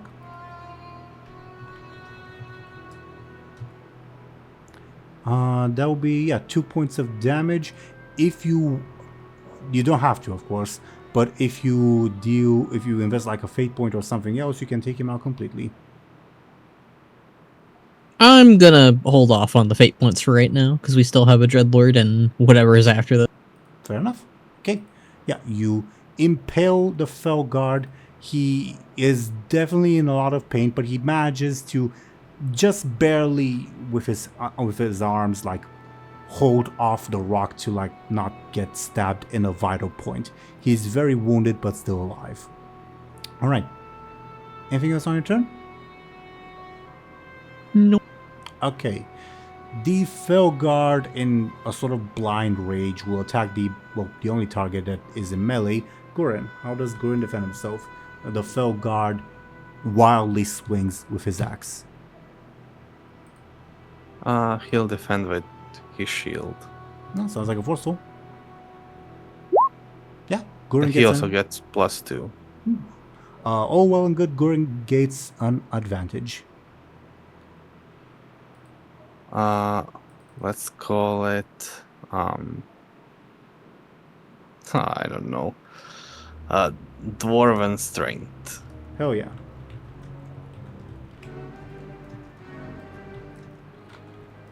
All right. Anything else on Gurin's turn? Not on Gurin's turn. This was the Felguard. I'm an idiot. That was the Felguard's turn. Now it's Gurin's turn. He will strike back. Oh, should he continue assisting Bladebeard? No, he'll attack the Felguard. Okay. Give me a force, please. Wait, that's... Fuck. Wait a second. No worries, no worries. I saw that you rolled for Captain Bladebeard. No worries. Yes, and the last one was also Captain Bladebeard's. Sure. For simplicity, for the last one, we'll just subtract 1 because that was the difference for the last one. Does not affect the outcome. Okay? Awesome. Now I'll roll Gurin's. Please. Okay.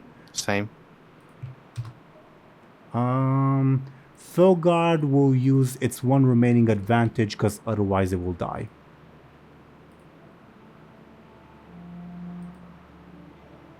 Gurin will use Dwarven Strength. Makes sense to me. Okay, Gurin dispatches this last Felguard. Well done. Alright. Anything else on his turn? He'll move closer to Bladebeard. Sure. Feel free to click and drag him. As for Corin, he will charge in against the Dreadlord and try to bash him good. Let's see how he does. Is it an 8? I rolled the wrong thing for Corin. He has a +7 or +8. My bad. Corin did very badly as he gets stomped instead, and the Dreadlord gets an advantage. Okay, Thompshire, do you want the Wondrous Wisdom Bow to do anything? I'll tell it to exorcise the demon. Sure. Let's see what that means. 24. Where are you, Thompshire? Okay, this will only affect you. The Wondrous Wisdom Bow casts Frost Nova, attempting to freeze you in place. I'll run away from the Frost Nova. Sure, sounds like a quick. Difficulty 4. Yeah, you are not frozen. I'll curse at that. At the Wisdom Bow. You curse at it. It gasps in shock. Okay, anything else? Well, that was the Wisdom Ball, rather. Okay, let's see if this stick does anything. Nope. Okay, top of the round, whom do you want Kyrie to freeze and whom do you want banished? Freeze the demon. Banish no one. Yeah. Alright. Agreed. Alrighty then. Then the Dreadlord will... 1, 2, 3, 4, 5... Although... 1, 2... Yeah, okay. Oh, Bladebeard again, according to those dice. Okay. Bladebeard, once again, massive Shadow Bolt coming your way. How do you defend yourself? And this time I don't have +1 from Gurin. This time you don't. Sure. I'll try to deflect it once again with my magical sabers. Sounds like a forceful. 9. So you are facing 5 points of damage, I believe. I will use... how much damage? 5? 5, yes, I believe. From Kyrie's bonus. I'll use both arcane sabers to get that to 1. Okay. Duly noted. How do you take 1 point of damage? I'm assuming you're level 1 stress. Yeah. Okay. You are once again blasted and blown back by the shadow magic.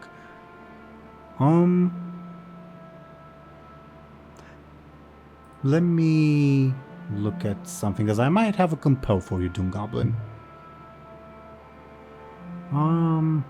Yeah. DoomGoblin, I'd like to compel Captain Bladebeard's You face Bladebeard, Pirate Lord of the Blackwater Raiders. The Blackwater Raiders part specifically. When the shadow bolt hits you and you're flung back, I think you should accidentally slam into Hammerhorn, breaking the truce. Oh.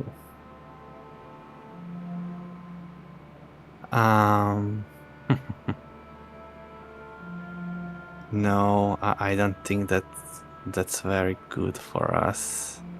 I will not take that compel. Okay, duly noted. You're now out of fate points, which is something I think that kind of rarely happens to you, I think, but sure. Yeah, it's been a while. All right. Nevertheless, you are flung back a little bit. And as for its second attack, are you... Benjamin, can I get a careful from you? Because you're sort of at the limit of the potential AoE attack. And the careful is to determine if, like... Okay, Benjamin did not realize that, so... Does my stunt not apply? It's an overcome roll. Does your stunt apply to overcomes? Yes, it's for overcomes. Okay, then you're good. Then it's just Corin that is afflicted by the AoE.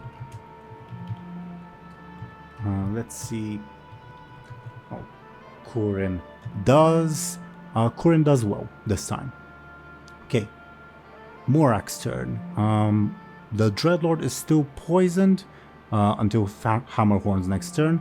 So Morak will wants to do the thing of rush in, not the Dreadlord, and rush back.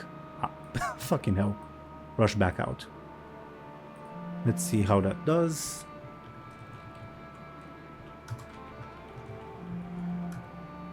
Well, he deals 2 points of damage to the Dreadlord, which I believe was more like hereish. Okay.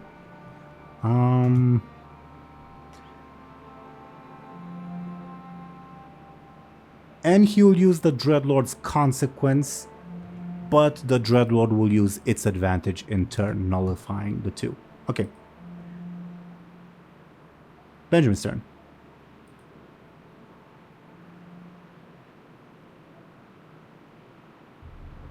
Thompshire?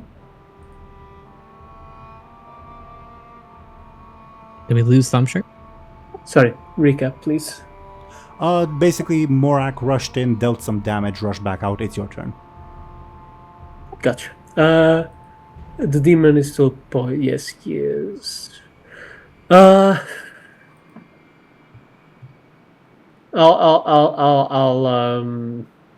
take a page from my orcish compatriot and also do a hit and run. I'll use Gorehowl to run in, do a slash, and then gain some distance from the demon since he is frozen in place. Let's see if he is affected by Gorehowl. This is not halved by the poison, so yeah, he's fine with Gorehowl. Give me your quick attack then. Okay, let's see how he does to defend himself with his massive claws and bracers. 2 points of damage coming the Dreadlord's way, unless you have any bonuses. Would Corin be considered an enemy within melee range? What does Benjamin think? I think for now he's a neutral party. Is that the Thompshire answer or the Benjamin answer? I think so. I mean, they've been behaving, so I don't think he's like, he's gonna whack me with his hammer or whatever he has. Fair enough. Fair enough. Okay. I imagine the situation might be different if that was, for instance, Morak over there, but sure. So you have that bonus. Any other bonuses? I mean, he hasn't attacked me. No, he hasn't attacked me in his previous turn, so I think that's it. So you have a 10 to a 6. That's 4 points of damage coming the Dreadlord's way. Unless there's anything else. Yeah, he take his level 4 consequence. Oh. Okay. Okay. What's the level 4 consequence you inflict on Heferius, rather?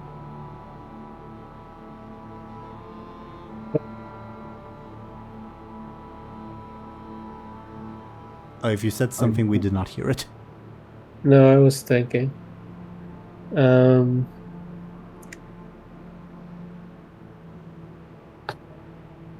Howling pain, I don't know. Howling pain. Well said. Okay. Anything else on your turn?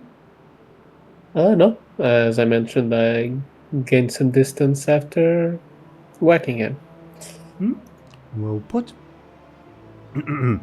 Alright, Hammerhorn will grumble that Bladebeard is in his way and move further out of the way. Once again, poison the Dreadlord. And sees that is Kurin in trouble? Not really. So yeah, he'll throw a throwing hammer at the Dreadlord.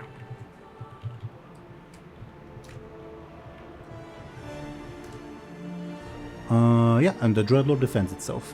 Well, I've already have the roll with the thing. Okay, Bladebeard, it's your turn. All right. First things first. Could Bladebeard tell what exactly is Hammerhorn using to like poison his hammers? Does he have like a flask of poison or something like that? My above board question first. How does Bladebeard usually do it? I would say he has like poisons that he like flasks that he then applies poison on his daggers. Yeah. Give me a careful. This will not be a difficult roll. It shouldn't be, rather. Does this count as my action? Not unless you want it to be, like an advantage or anything. No, all right, then I'll roll.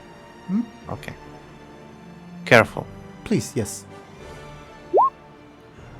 I'm not super sure.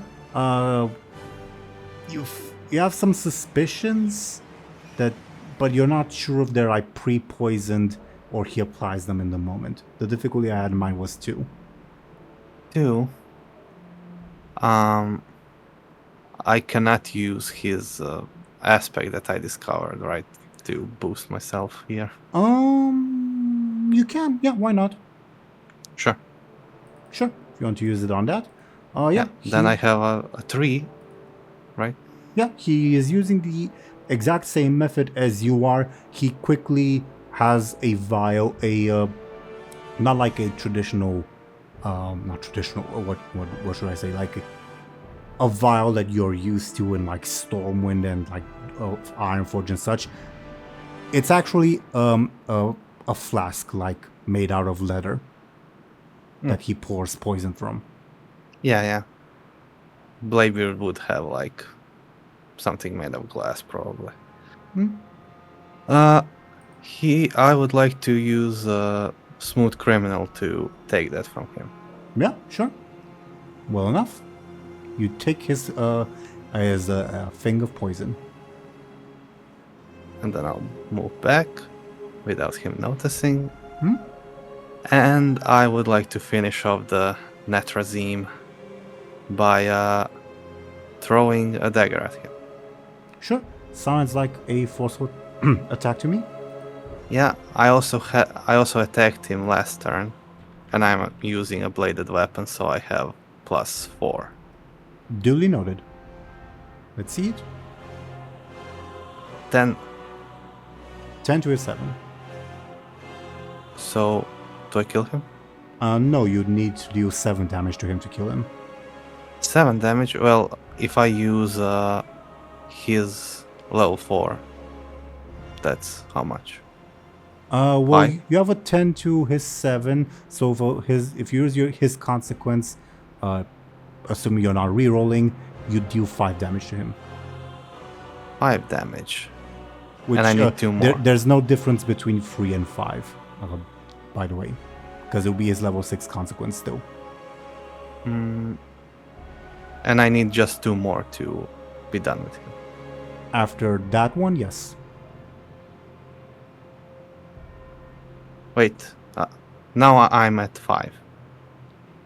And I need 2 more.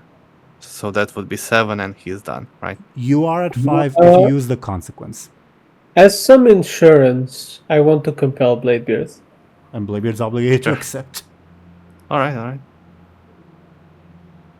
Insurance for us for something worse, not to get for Bladebeard to not be compelled for something worse. Anyways, let me check his.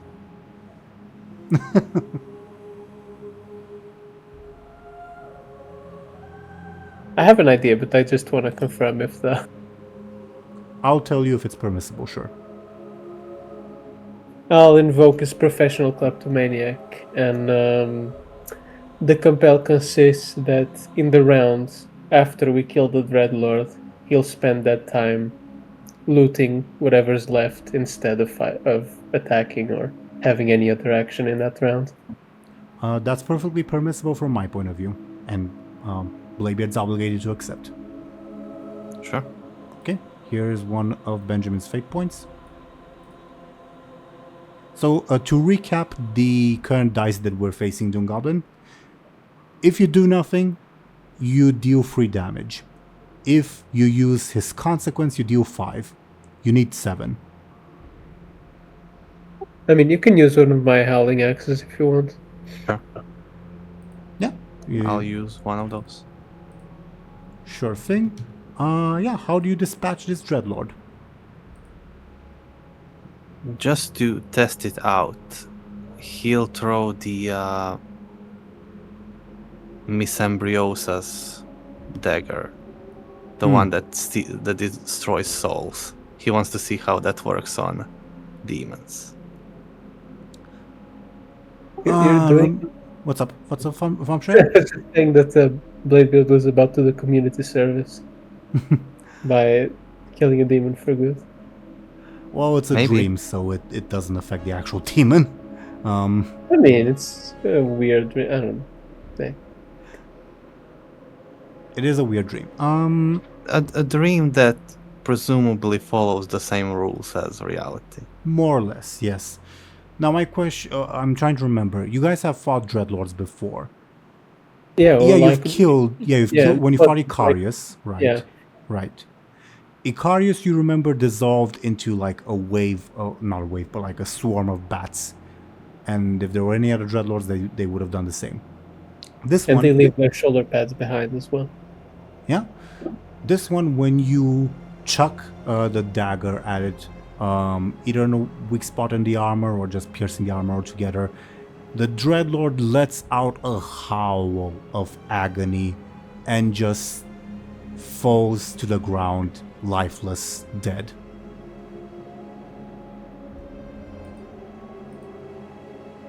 Like, Bladebeard will it's very, take a mental note of that. yeah, it's very sort of anticlimactic visually. Huh, it didn't blow up into bats. Alright, let's check its loot. Me first, I got the kill, says Hammerhorn. Anything else on your turn, Well- Bladebeard? Nope. I'm compelled to loot the Dreadlord. Per Benjamin's compel, by the way, your next turn will be that, looting the Dreadlord. Alright? Sure. Okay.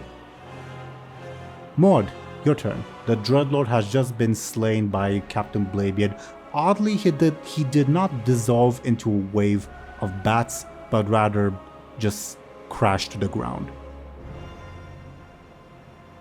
Well, that was curious. What should we do now, brother? Most unusual, says Fultian. I've dealt with dreadlords before. That's not something... Huh. Is he like dead? I sense no life from him. Me either, says Kyrie. How'd you do that, says Morak. Do what? Because I'm awesome. I'm Captain Bladebeard of the Blackwater Raiders, man. He curses, Morak curses under his breath and says, "I'll just further prove that we cannot let you go, unfortunately."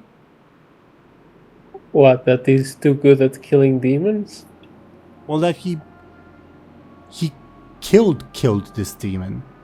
Isn't that a good thing? Who knows who you might do it to next? Another demon? Or us. Not if we stop fighting. We can't trust you. Why? You literally just attacked us out of nowhere. How can we? There's no way that we can. What's the word? We know there's no way you can forgive us for what Hellscream's done. You humans are all the same. Not a human. Teeironor hasn't happened yet, right? It has. It has? Yeah. In the point of the campaign, yes, it has. Alright, I did play this model. Yeah. Morak will say, Faramore, what about Stormwind? What about Ashenville? What about all the other places that Hellscream has trampled? I know you cannot forgive us. What? What do you mean Stormwind? I was in Stormwind like a week ago. How long were we in that cave for? Then you must have done well to evade capture. What else can I say? Look, can we just stop? Like, why are we in Outland anyways? The keeper lady said that we're here to witness the fate of the world, or something like that. That world? And Benjamin points at Azeroth in the sky. It said both. I mean, I kind of hate this place. We have traumatic memories here. You've been here before? Says Fultian. Not the Black Temple, but Outland. You know what this place is? Fultian. Oh, wait. Yeah, it's right over there. It's written in golden letters. Yeah, what do you say? It's a dream. Maybe it does say it. I don't know. I can read now.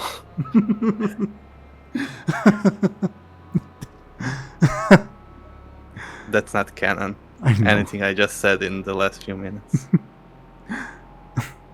Morak readies his sword to charge at you, Benjamin, in response, and says, just know I take no pleasure in this. Then don't do it.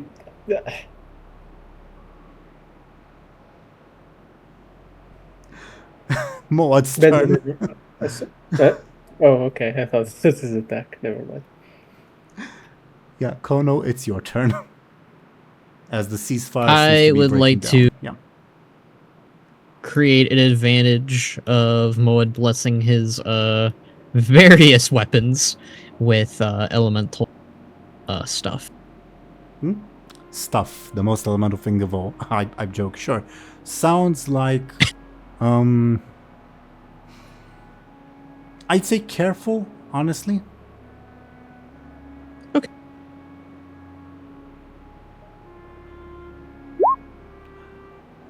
You are not used to doing this, and again, as like sort of quote unquote artificially made ogre mage, you like the knowledge of how to do this was forcibly implanted into your mind, so you are aware of how to bless a weapon with shamanistic powers, but you've never done it before, and it's not like instinctually readily available to you, so you for now fumble the process. I'm pretty sure he did it before in the Caverns of Time. Ah, my bad. Nevertheless, you fumble, you're not used to it, and also the elements all around you are in horrible pain because it's Shadow Moon Valley. That's more reasonable. Anything else on your turn? No. Okay. Gurren. DoomGoblin, I don't think Gurren would do anything because Bladebeard hasn't told him to fight. Up to you. Yeah, he would probably could he assist Bladebeard? Yeah, I don't see why not. How though, narratively? Just guarding him, right? Sure. Makes sense to me. Okay. Gurren.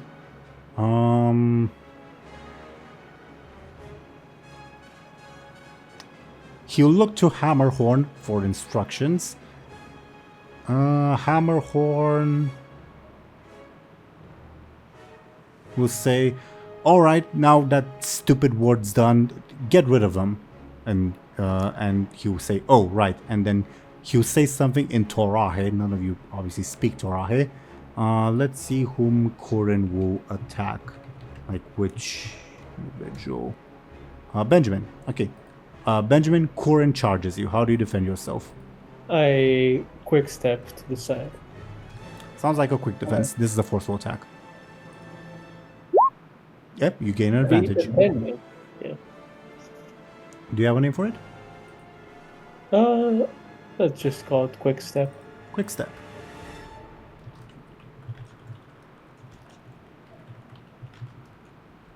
Alright. Do you want the Wondrous Wisdom Bow to do anything? No, it's on timeout. Sure. Let's see. The stick. Okay, the stick does nothing. Alright. Top of the The stick round. hasn't done anything in a good while. Oh, well, it's odd that it hasn't because it's a 20% chance to do something. Yeah. Top of the round. Whom do you want frozen and whom do you want banished with Twisting Nether?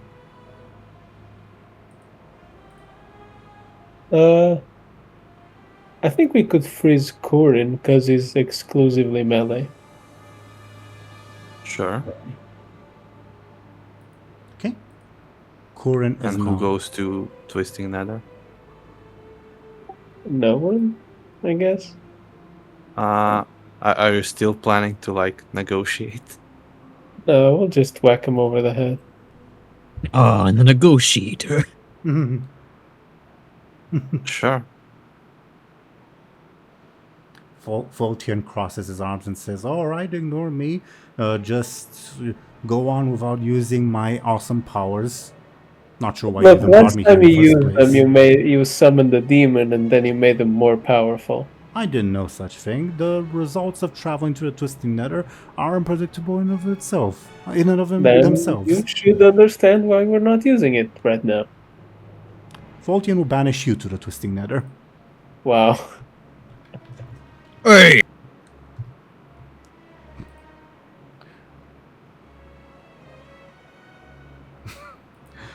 Okay, Thompshire. Because this is a bit unprecedented and I don't want to break the encounter too much, you see Voltian begin casting the spell towards you. You have an avenue to perhaps resist. Do you want to do so? Yes. Sure, give me a... How do you resist? How does the process work? Is he locking onto a spot? Is it locked onto me? How does the benching work?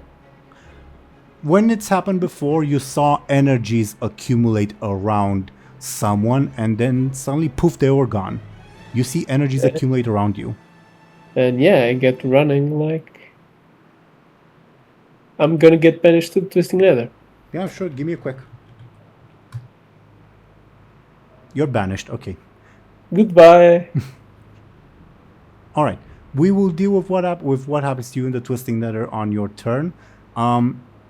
I don't want to make a habit out of allies turning you against you guys in this place, especially because this place is more of a testing ground, so I hope to not have this happen too often.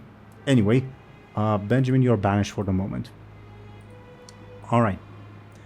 top of the round, Morak, seeing this, will say, Elf, are you with us? Are you with the people who fight against Hellscream? Don't associate myself with you. I'm just having a little bit of fun. I see. Well then Morak will charge here. I don't think he'll make it necessarily too far, and he'll throw a sword at Moad. Moad, how do you defend yourself? Moad would try to. I mean, that's a pretty good distance. I think Moad would try to use the elements to grab at the sword and like bring it down. Sounds grabbing at it. Clever or careful? Oof. You can Grabbing at it forcefully. You can rephrase it if you want. Yeah. They're trying to grab at aggressive. It's adding an adjective does not change as much as you think it does. I mean, you can just have the hand show up a little further and just defend you. I guess that'd be more forceful. I do agree with Thompshire's assessment. You don't? I do agree. Oh, okay. I'm gonna go with Thompshire's wording then. So Moad would, make the elements appear before him and try and grab at just before. Okay, now It's you right. now you phrased it as Wait, isn't careful. that what Thompshire said? I'm confused. No, I basically said that you wouldn't grab the sword, just simply like an earthy hand would show up and. Yeah, that's what I meant. Well, no. No, but you wouldn't grab the sword; it would just protect you. Oh, okay. It would protect. I Okay. mean, the So sword it just hits kind of it becomes or like a whatever. shield Yeah. sort of thing. So, okay, yeah. Yes, very much so. Give me a forceful then, please. Okay. That's yeah. Kyrie helps, so you do not take any damage. I guess we're back to fighting then. You started it, says Morak. Okay, How did we start it? Benjamin. You've been to the Twisting Nether before, and the odd sense of being in a place where the laws of physics don't necessarily apply. Like, you feel that, of course, 1,000-fold, as you feel magics all around you. If you open your eyes to look around, you see yourself on a strange world where the sky changes every couple of seconds, kind of reminiscent to the Chamber of Air of the Kirin Tor, only very, very real and not just an illusion. And you see plants grow and die beneath your feet, and before you, I'm gonna put some people on screen. You will see. Oh, I did it. Do I not have? I don't have a token. That's unfortunate. That is odd. I could have sworn I had a token. So basically, I'm just gonna describe what happens instead. Several observers approach you from all directions. Do you know what an observer is, Thompshire? Yeah, it's like the discount beholders from D&D. Yeah, pretty much. Though I think they they're have- also called They have beholders in I WoW think too. they have a butt. Don't they have a butt as well? I've never looked, I'll be honest. They used to. Anyway, several of them appear, and while it seems that like the area you're in has like the time is sort of accelerated, these observers function at the same rate of time as you do, and they approach you and stare at you inquisitively. One of them waves its tentacles at you, and the one of the other ones utters something in a language you do not understand. It seems So good. curious. I'll do the Star Trek hand sign and say greetings. Give me a flashy.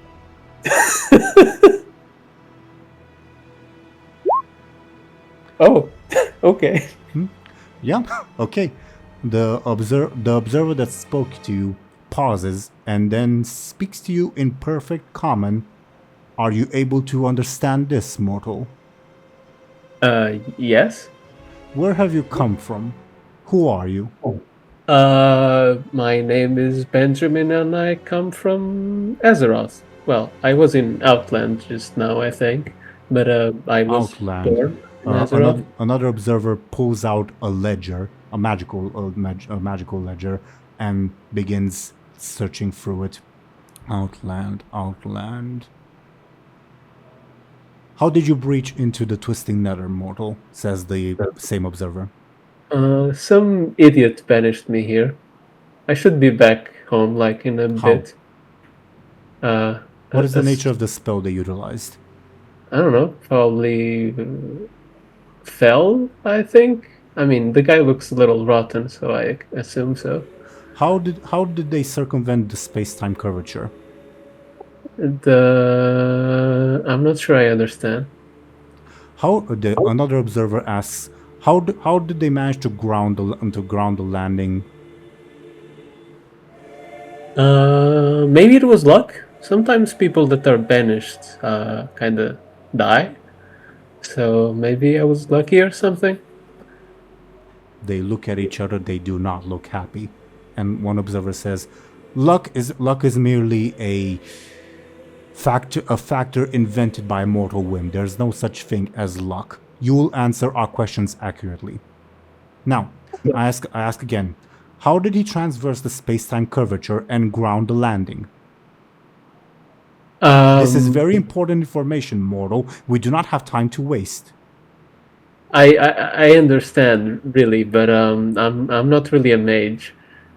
I mean, I know like a couple spells, but I'm afraid banishing is kind of beyond me. The observers look at each other, increasingly unhappy. The other observer, who was like browsing through magical tome, says, "No such thing as Outland appears in our lists, Overseer. So this mortal is lying." It's the place where the orcs come from. Orcs. Do you... Searches through the list again.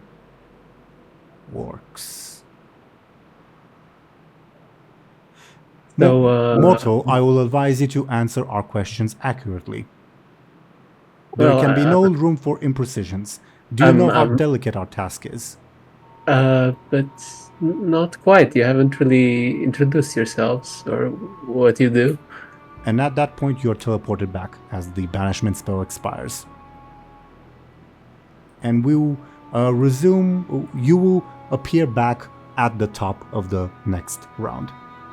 Good job on the flashy. They probably would have attacked you otherwise.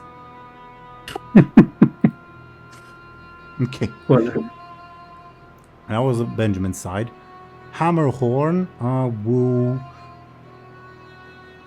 rush you, Bladebeard, and try to kick you away from the Dreadlord's corpse so that he can loot it instead. How do you defend yourself? By standing my ground. Sounds like a forceful defense. I do get +3, Kyrie and Gurin. Oh, I rolled the fucking wrong thing again. Yes, you do get a +3. But let me reroll, I'm sorry. Okay. It's the same. It is the same. You have a 9. Okay. You get an advantage. Awesome. Let's call it...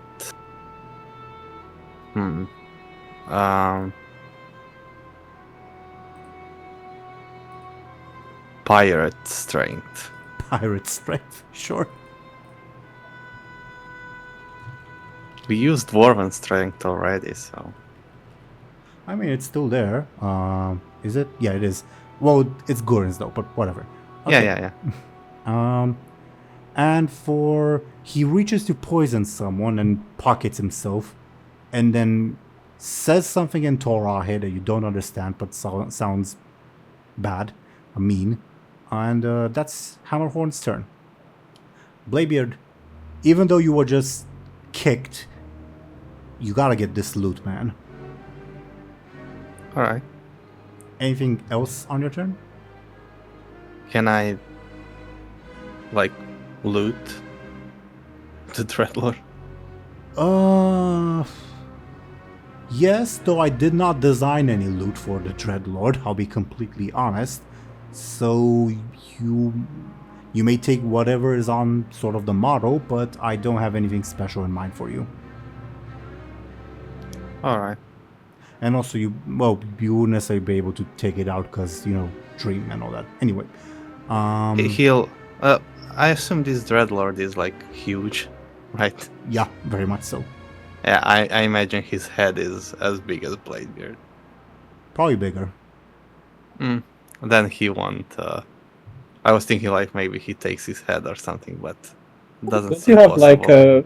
like a massive bag? I imagine it's even bigger than the bag can hold. What's your holding capacity? Is it like a I closet? think it's like It's like a storage closet. yeah. And it's like it has a iron dwarf in it already, so Yeah. it's pretty full. There's still room, but not for its head. But yeah. Okay. Anything else? You could take its He'll- sideburns for your makeshift mustache. Oh yeah, Mhm. this one doesn't have sideburns, at least in the picture. I'll put his full thing on screen. Yeah, he'll start taking like his jewelry. Sure. A lot probably of it has is some. bigger than you are, but you may be able to do. You may start doing so. Oh, that model doesn't have sideburns. Okay, so that's a classic Enchantalians thing. TIO. Yeah, ones from Wrath of the Lich King and Shadowlands have sideburns, I believe. This one is from Legion World of Draenor. can have sideburns. Yeah, sure. TIO. TIO. They're also furry. Yeah.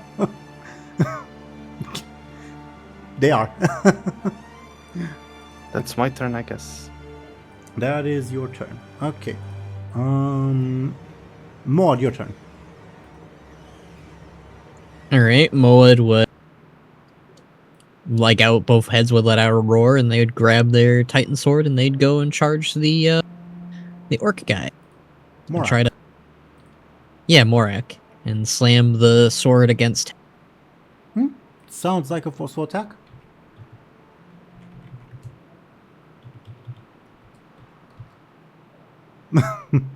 Ooh, gee, this guy's rolls are rude.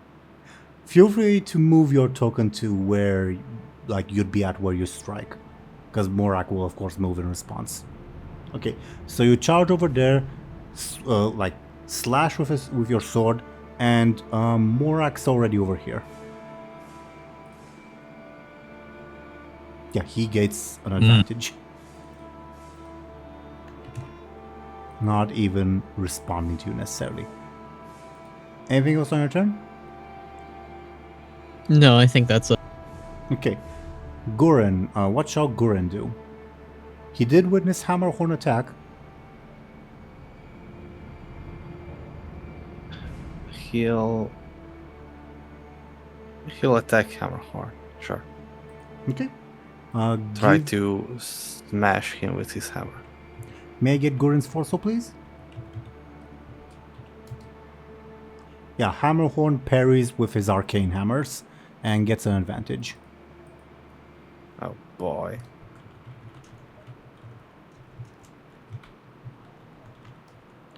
All right. Kurin is frozen in place, so he'll charge up his rage at being frozen in place. Let me... What is... I always get these two mixed up. Okay, it's a +7. Kurin is feeling quite enraged. He gets 2 advantages. Okay. Thompshire, while you were chatting up with observers, would you have wanted the Wanderer's Wisdom Bolt to do anything? I'll live it up to it. Yes, it will try to do something.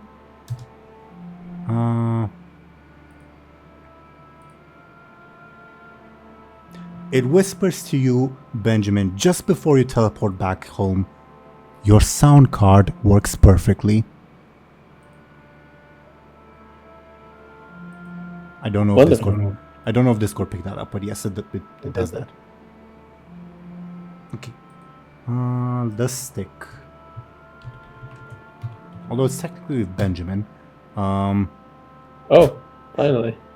Just before you're teleported back, Benjamin, the stick somehow finds its way on a cliff, rolls a boulder downhill, and a boulder smashes an observer. And then you're teleported back. Okay. Top of the round, Benjamin returns. Whom do you want frozen and whom do you want banished?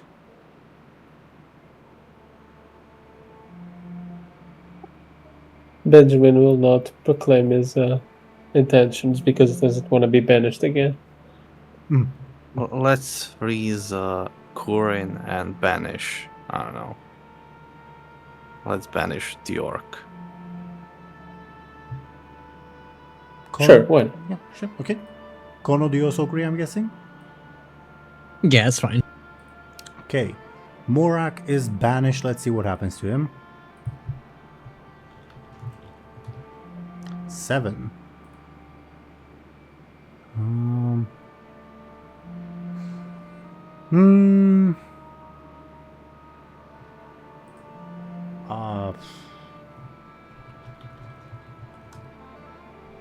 Okay, he'll fail.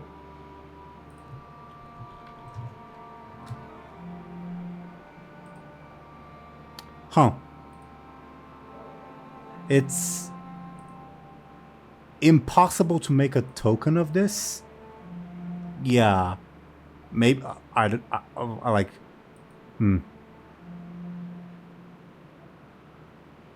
Huh. I guess something that Thompshire said at the start of the session will come true. You see what I mean when Morak gets back. Okay. Oh god. Benjamin, it's your turn. Oh, we'll have 2 heads, won't he? No. Incorrect. Oh, okay. Then I have no idea. My turn, right? Correct. I do not like the idea of this enraged guy with 2 advantages, so I'll go help out in beating up. Hammerhorn's the only one left. Yeah. Yeah. Then I'll rush in with my trusty Gorehowl and do a quick slash on the nice Tauren man. Gorehowl is known for killing Tauren, so you Yeah. know. Let's see first and foremost if he can even defend against it. He can. Okay. Give me forceful or quick, Benjamin, your choice. That would be an 8 as well. 2 is 9. He parries Oh, you. wait. At the... Yeah, sure. Yeah, he parries you with his arcane hammers. And he winces when you wield Gorehowl and says, "You're being racist, human." I found this in the time ways. Come on. He shakes his head in disappointment at you. Anything else? He often does that. Not very cool, Benjamin. Come on. Anything else on your turn? No. Okay. Ferzan's not here. Okay, Hammerhorn will try to bash the racist. How does the racist defend himself? The racist will roll to the side. Give me a quick. It's a forceful attack. Oh god, that's tragic. I guess that's what I get for being racist. 3 damage coming your way. I'll use a fate point to reroll. Okay, what are you invoking? I'll invoke Traveling Soul Swords. Yeah, I've been bashed or attempted to be bashed over the head before in my adventures. Hmm? By people falsely accusing me of being racist, I guess. I don't know. Give me a reroll then. Much better. You succeed in defending yourself. And you roll out the way. Okay, that was Hammerhorn. Bladebeard, your compel is off. Done, rather. Your turn. Awesome. Then he'll go from looting to doing another thing he really likes, which is fighting. He'll go and stab Hammerhorn. Okay. That is a forceful roll from you, if you will. And he will try to defend himself with his arcane hammers. And he does, I think. I do have... Is Goran assisting me? No. He was, yes. Then I got an 8. Yeah, then he does not gain an advantage. He just defends himself. Yeah, if I add +2, then I get an advantage. Correct? So, nothing. Anyway, that's it. Okay. Moad, it's your turn. Alright, Moed would join the fight against the Tauren pirate. Such a weird sentence, but it's true. I mean, I guess there's always been... There are quite a few. Yeah, you've met one. Yeah, there's quite a few, yeah. You've met one in session 1 with Mr. Smite. Mr. Smite, and then there's also... Seahorn. Seahorn, yeah. Not So Mr. Smite, I take it Seahorn. back, but anyway. I misspoke, but yeah. Okay, yeah. Yeah, we never fought Mr. Smite, but whatever. My bad. I misspoke. But that is a secondary Tauren pirate for sure. But yeah, Moed would join the fray and move to slam his Titan sword against the Tauren pirate. I guess you'd have to sort of climb over the Dreadlord's corpse, or... Okay, sure, I guess you can... Oh. I guess you can go over there. Yeah, I didn't consider that. My bad. Okay. You know how troops in Total War just walk through barricades? That's kind of how I assumed Bud did it. Just blew up the barricade. Sure. I thought you were gonna say that... He just knocks that up. I thought you were gonna make a reference to Shogun 2 with troops stacking for each other and how he passed through Goran. But sure, the barricades work too. Okay. Either way, Maud's now there. How does Maud attack Hammerhorn? He slashes him with the Titan sword, or tries to at least. Sounds like a forceful attempt.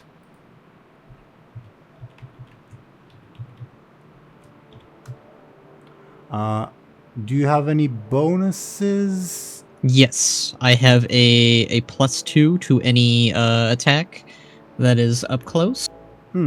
I'm in charge now because I'm a tough, tall ogre. I gain +2 forceful when attacking or charging up close. Yeah, okay. Then you deal 1 damage to Hammerhorn. That's enough for me. Yeah, he groans in pain as you do. Alright. Anything else on your turn? No. Okay. Goran's turn.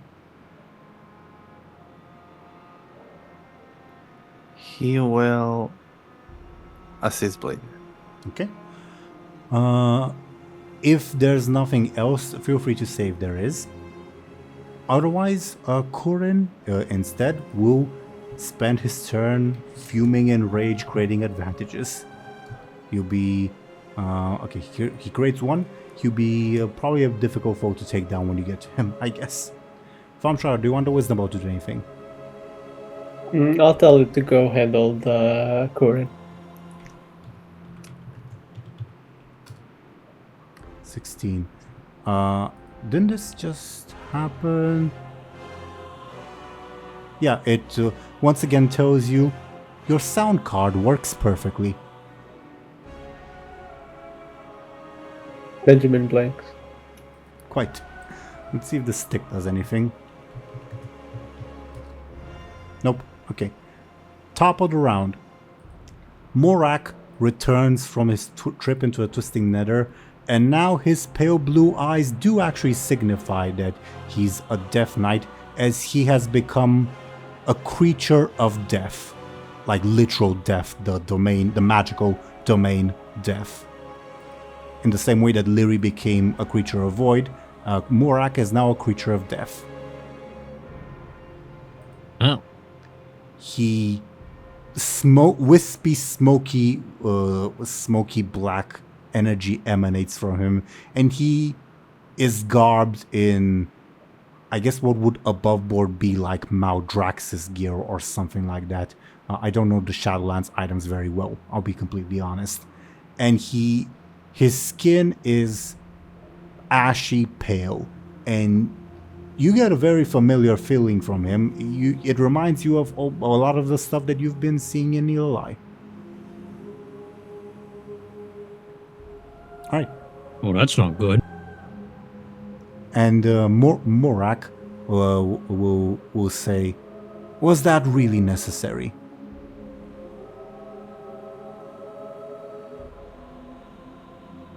Interesting, says Faultian. I mean, no. And above board, whom do you want frozen and whom do you want banished? Have you ever tried banishing yourself? Do you say that to him? No. He'll banish me again. Probably. But I want to, but I won't. I say we keep Kurin frozen. Yeah, then we can banish him Maybe- and like leave for the next encounter. Yeah, we can just ignore him. I mean, can he even function without Hammerhorn? Probably can. Or would he be free from his like enslavement? I mean, he'd be free from his enslavement, but he'd still see you guys as enemies. You would also attack him. You didn't just attack Hammerhorn. Yeah, but we're also his liberators. He's not capable of thinking in that way. He just, like, for a while thinks, okay, I serve Hammerhorn. And then suddenly, okay, I no longer serve Hammerhorn. He doesn't question why. He's a simple creature. Sure. Right, wait, whom do you want frozen and whom do you want banished to the Nether? I will say, though, clearing this encounter requires defeating everyone, not like banishing one of them. Like the final one, I mean. Okay. I think we shouldn't banish anyone anymore. But then they can attack us. How about we banish Kurin and freeze Mr. Death? Sure. Okay, Alright. change your pace, sure. Why not? And he'll return as Light Forged Kurin. Quite possible. Let's see. Then they'll fight. A 9. I mean, Pff.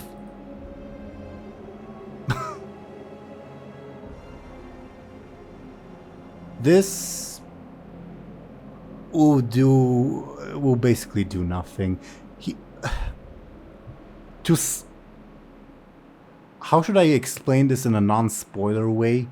I'll just say that Gurin, or Kurin in this case, are one of the few individuals that this would have no effect on.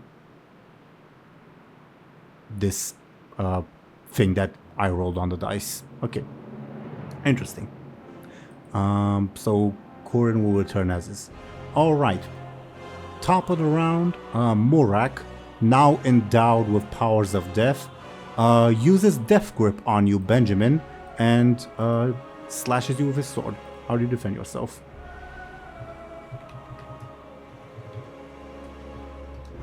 You faced Death Knights before, you know what Death Grip is. Yeah, it's not pleasant. Okay, how do I quickly defend this? This is a good move. Since Gorehowl is kind of large, I'll drop it and quickly unsheath my sword to kind of deflect against his attack.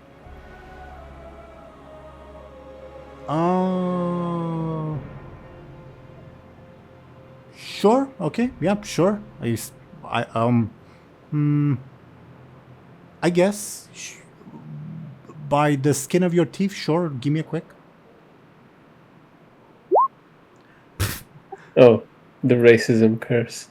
It's unless you have any bonuses, it's 7 points of damage. Yeah, I'll use Howling Axe to reroll that. Okay, give me a reroll then. Was this a Quick. It's a quick quick or attack. forceful attack? Okay, gotcha. Better. Better. I'll take my level 3 stress. Okay. You take your level 3 stress. Yeah, he pulls you in with the death whip, slashes you, and says, I see now.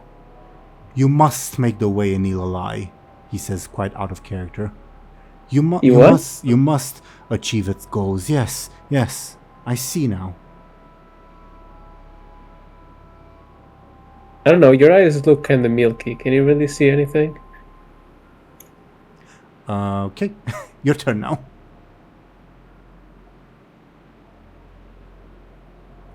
Am I still being, like, gripped? Well, the By death grip death? just pulls you to him, it doesn't hold you. Okay.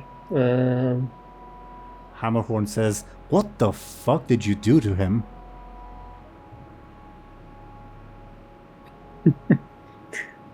I'll roll away, grabbing Gorhowl on the way. And in the distance, I'll try to discover one of I don't know what his name is now, Margrave Murak or whatever. His aspects? Okay. I don't think he has hit a major milestone yet, so I'll treat his high concept as being the same. Okay. His difficulty 2 for the high concept. Difficulty 6 for the trouble, it just has not come up. Difficulty 2 for the first tertiary, which I will rephrase somewhat for what just happened to him. Difficulty 4 for the other tertiary, and 2 for the final tertiary. So, all in all, 2, 6, 2, 2, 4. 2, 6, 2, 2, 4. Okay, so high concept or tertiary 1 or tertiary 2, your choice. I'll take tertiary 1. He is adept in the deathly arts. Originally he was adept in the shamanistic arts, but now he's adept in the deathly arts. The more you know.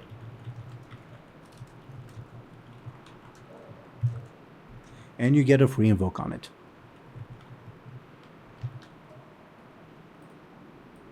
As you stare him down, Hammerhorn says, this is weirder than that time we met him with our eyes in that weird place with the sand. I see the truth You know what now. the time ways are, you idiot. No, I don't. Tell I'm him, what? Corin. Okay, anything else on your turn?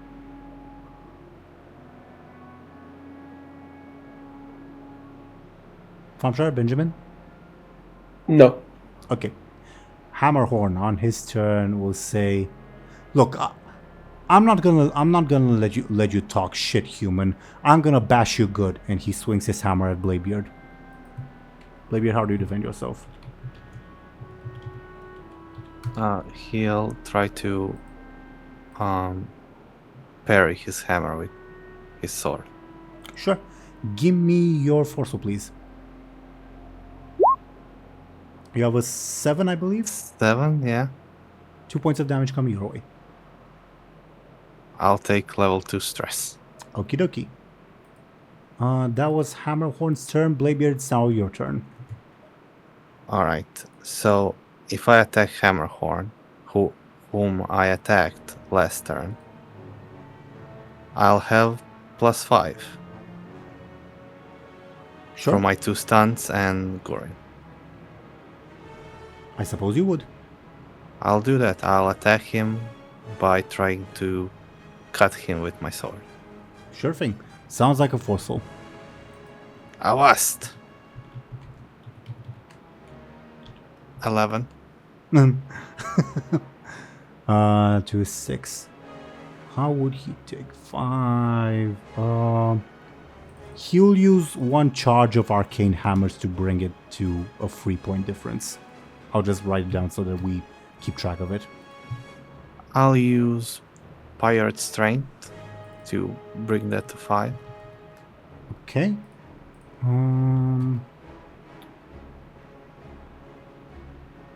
He'll use a fate point, invoking You-Face Hammerhorn, Pirate Lord of the Bloodsail Buccaneers. He's very, very irritated by you, Blackwater Raider. Bringing it back to a 3.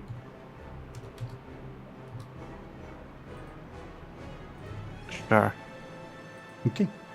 He'll take his level 3 stress as you slash at him with your arcane sabers, I believe, right? Yeah.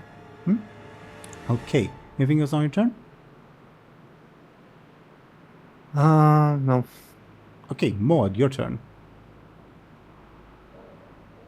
Alright. Moed would once again move to slam his sword against the doppelganger of Bladebeard. Alright, sounds like a forceful attack. Oh! Ooh. Stun. Yeah, he cannot defend himself. Okay, nice. And he cannot act for the Hooray! next turn. Nice. Okay, 7 points of damage coming his way. That's nasty.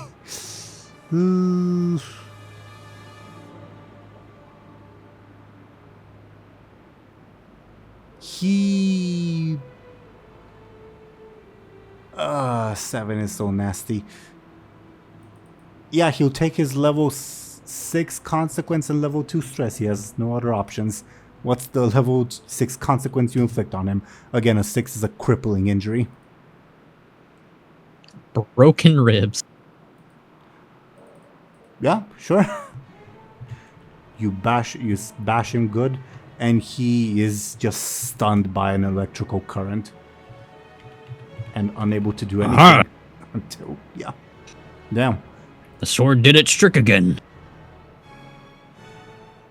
Hammerhorn, says Morak, and then he pauses and says, "No, why am I even concerned about him? We all have to embrace death eventually." Yes, that's right. Hammerhorn just That orc groans in pain. became emo. Anything else on your turn, Moad?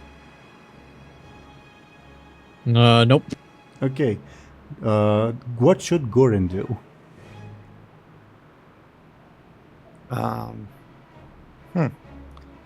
Maybe attack, because he could use the level 6 consequence. He can defend now, right? Nope. He's not like... Nope. He's stunned. Nope. Until Maud's next turn, he's stunned. Ah. Alright then he'll attack.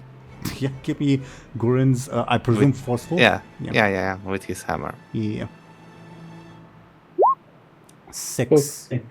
Yeah, Gorin can take Hammerhorn out if you want. Sure. Yeah, okay. You dispatch Hammerhorn as his body still is afflicted by the jolts of electricity. Alright. Anything else on Gorin's turn? No. Okay. Thompshire, do you want the Wanderer's Wisdom to do anything?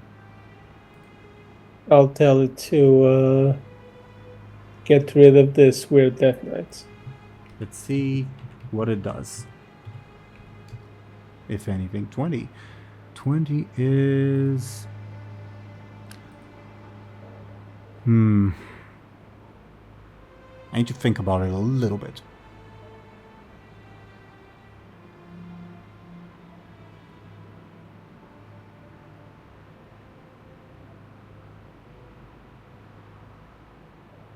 The Wondrous Wisdom Ball tells you, Benjamin, his abilities surely have changed, and so have his approaches.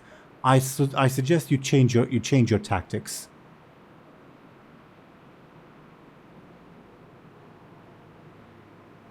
Benjamin stares. It looks at you with an insistent, pleading look. And then sticks its tongue out at you. Okay. Let's see if the stick does anything. Nope. Okay. Above board suggest because of time that we start calling off the session, but we can do one more, or we can do one more round. It's up to you guys. Sure, we can do one more. Yeah. Okay. Sure. Corin returns, and yeah, whom do you want Kyrie to freeze, and whom do you want Faultian to banish? I think we can do the same thing, right? Sure. Okay. Morak is frozen and Corin is banished. Let's see what happens to Corin this time. A free.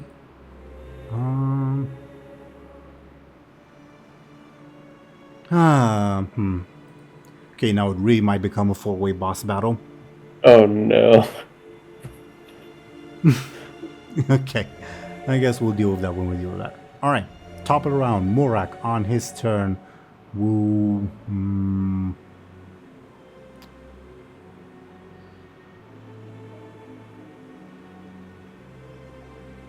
yeah. Pull you in, Moad, with a death grip.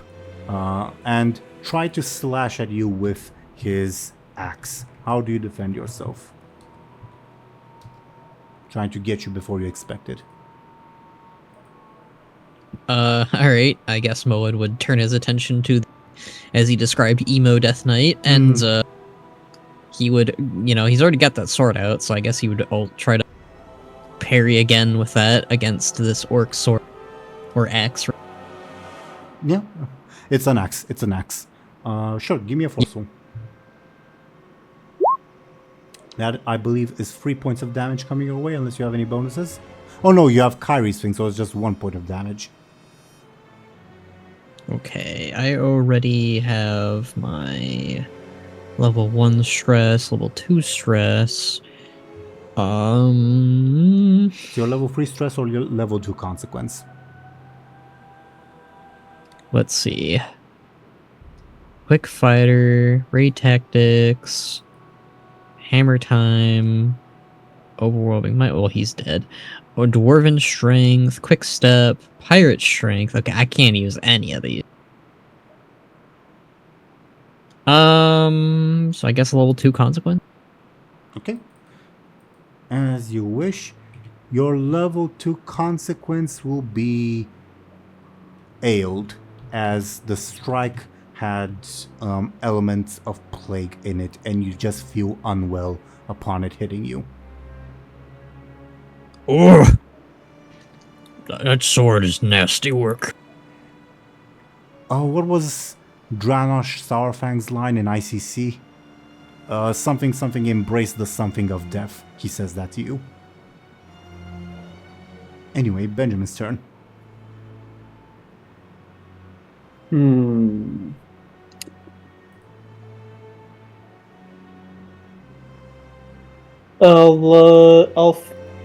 I'll ponder Khadgar's words, and I'll create an advantage by trying to observe how he acts differently than before, Sure. approach-wise. Give me a careful as an attempt to create an advantage. Yeah, you succeed. And I'll also answer a bit of a question. Khadgar, Do I succeed or do I super succeed? normal succeed. I'll also say Khadgar was misleading you because he rolled provide a piece of bad advice. Morak, even though his attacks are sort of different with like a plague strike and the death grip, his tactics are similar in that he relies on his speed. So there isn't much that you need to do different. I'll give the orb a death stare. It sticks its tongue out at you, but you do get an advantage again. Yeah, we can throw that on. Yeah. That's what I was gonna say. Okie dokie. Anything else on your turn? Yep. Okay. Bladebeard, it's your turn. All right. You no longer have the assist, I will mention. And yeah, only the orc is here.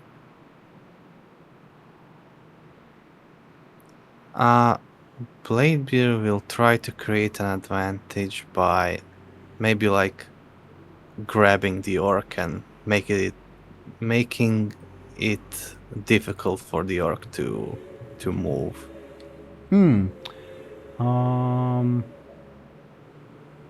Okay. Sounds forceful. Let me think how he'd oppose. Yeah, by being slippery and trying to get out of your way, so he tried to be quick about it. So give me a forceful, please. The careful will be the difficulty you need to beat to get the advantage.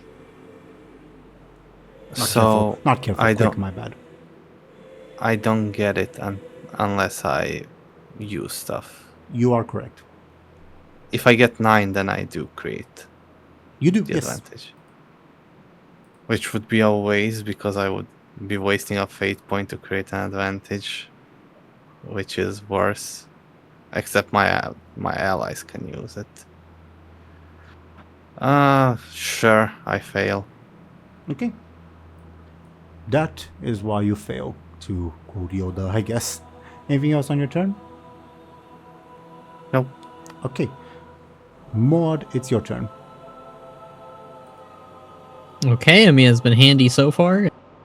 You just got stabbed by an axe. So Moad's going to, did I say sword earlier again? I might have. It's if you're thinking Benjamin, it's an easy mistake to make, I guess. Yeah, plus I'm thinking Death Knight, and Death Knights usually use rune blades, so... I would just say he was delirious. Moad would use his Titan Sword again and move to slam against this corrupted orc. Okie dokie. Sounds like a forceful attack to me.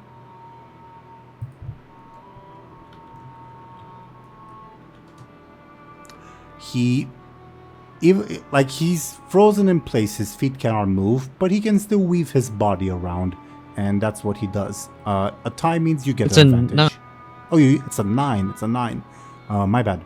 Okay, yeah, you deal 2 points of damage to Morak. Hooray! Well, he'll use an advantage to bring it back to a tie, actually.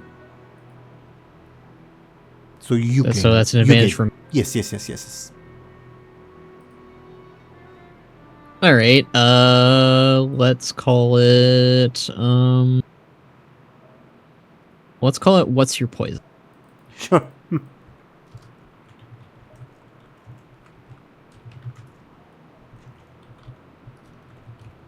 Duly noted. Okay. Anything else on your turn? No. DoomGoblin, what should Gurren do? Assist Bladebeard. Sure. He moves in to guard you, I presume? Sure. Okay. Let's see how Gurren fares in the Twisting Nether. Poorly. Okay, this will not become a 4-way boss encounter. But bad stuff will happen to Gurren. Yeah, I guess I'll treat it that way.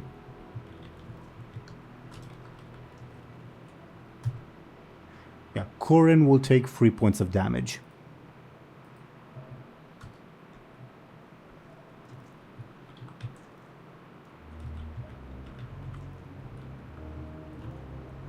From whatever he was facing in the Nether.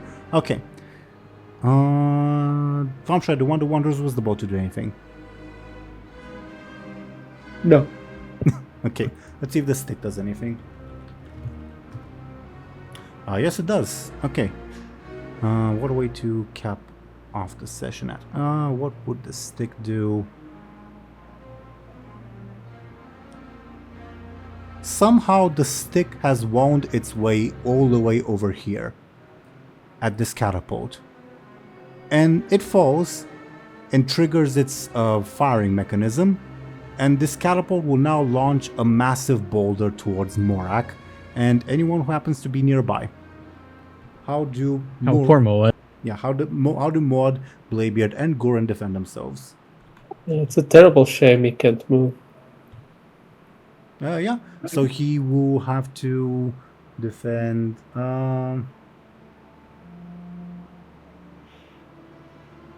Yeah, probably won't be able to use Quip for that. No.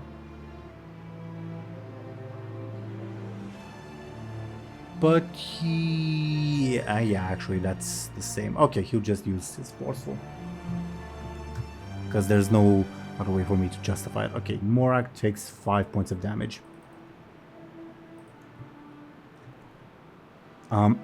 Is the catapult made of, like, the thing rock? Like, is it a rock? It's a spinning big blade thing. Okay, so it's not made of rock. Okay. Made of... yeah, it's made of definitely metal. I'd say Moed would try to use the elements to, like, throw him over with the wind, like, launch him away from it. Sounds... I can see forceful, I can see clever, your choice. I prefer forceful. Let's see it. You have a 7 with Kyrie's bonus. You're facing a 9, so that's 2 points of damage coming your way. Wait.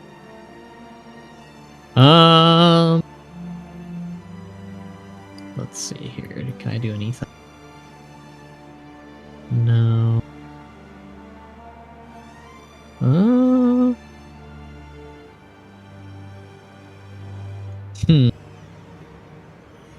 Do I waste a fate point? I mean, that's 2 points. That's either a level 3 stress. Man, poor Moa.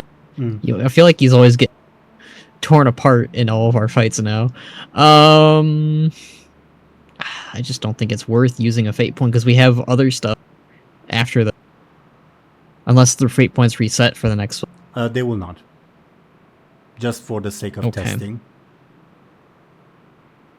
Then I will take my level 3 stress. Okay. Duly noted. What about Bladebeard and Goran? How do they dodge, or not dodge, but like prevent themselves from being damaged by this massive metal spinning blade? Yeah, Goran will use his shield and Bladebeard will like make an axe with his 2 blades. Forceful from both of you? Bladebeard first. 7. 7 indeed. 2 points of damage coming your way. 2 points? Yes, because the axe spinning blade attack is a 9. Sure, I'll take level 2 consequence. Your level 2 consequence will also be sliced, because that's what this thing does. As for Goran? Goran is fine. The stick gets an advantage, I guess. Alright. Okie dokie. Feel Thompshire for our next session. Think of ways to negotiate with the stick so that it may lend you its advantage, I guess. But either way, I suppose we ought to cap it off here for this session. Sure. All right. Thoughts on thoughts on today's session, everyone? Banishing hates us. Yeah, apparently we are not strong enough to finish a single fight in one session. Well,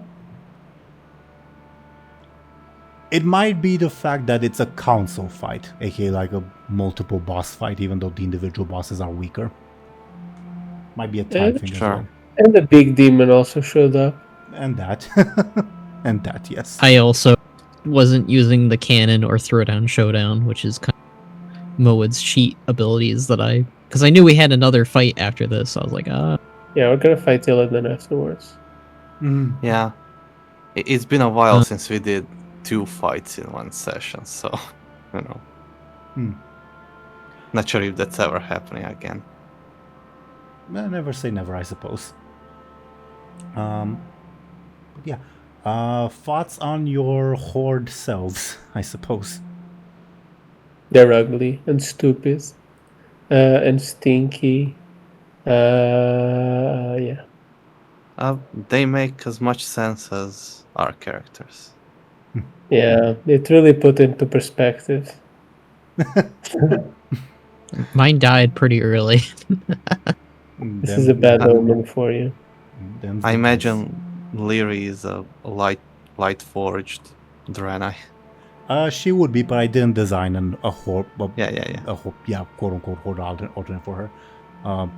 If you want, if you guys are curious, I can share the aspects of every one of them. I think it would also have been funny that she looks exactly the same, but she's a high elf. Since she's voided up, it doesn't make a difference because she looks the same. Interesting. Something to keep in mind, I guess. But yeah, do let me know if you want me to reveal that. Otherwise, yeah, you're at the Black Temple. Sure, unless you think it's unfair since we are still fighting the orc. I mean, I don't think you remember it for next session, first and foremost. And second, you haven't discovered them. Yeah. Sure. I guess I'll go in the order I've written them in. So Hammerhorn first.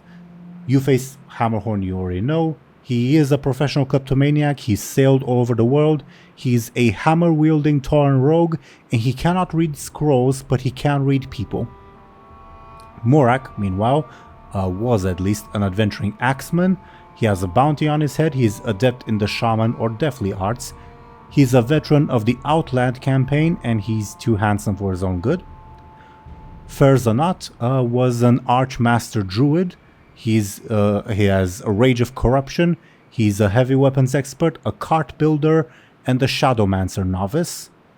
And Kurin is a legendary Tauren warrior sworn to serve the Terror of Flesh, the Breaker of Bones, and the Crusher of Spines. So, yeah, just the last one is different. Instead of Crusher of Skulls, he's Crusher of Spines. He is also a legendary Tauren warrior. Yeah, sure. Whose spine did he crush for the name? Probably a red dragon instead of a black one. But yeah, them is everyone.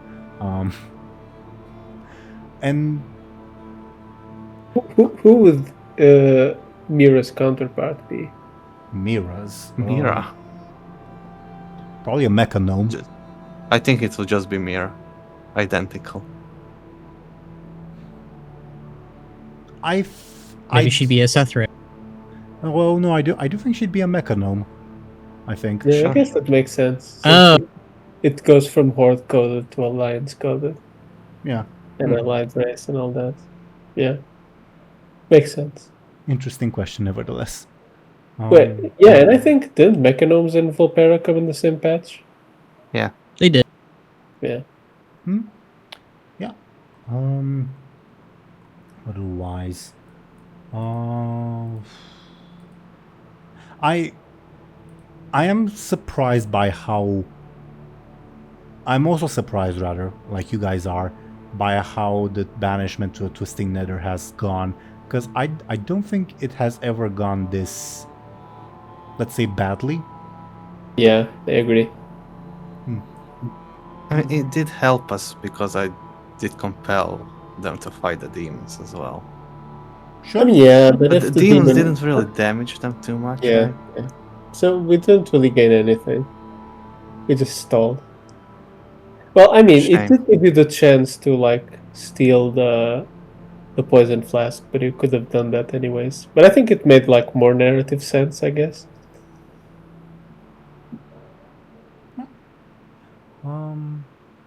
it's interesting, I guess, also for you guys in the future for like deciding how much you want to like kiss Faultian's ass to keep him around, I guess. Something to keep in mind. Otherwise, I don't necessarily have much to add on my end. Do you guys have anything you'd like to add before we go into our shoutouts? Bladebeard still doesn't have his mustache, which is a shame. Yes, I wasn't aware that that was something that was expected to be fixed in the next session. I don't know, I want it to be fixed as soon as possible.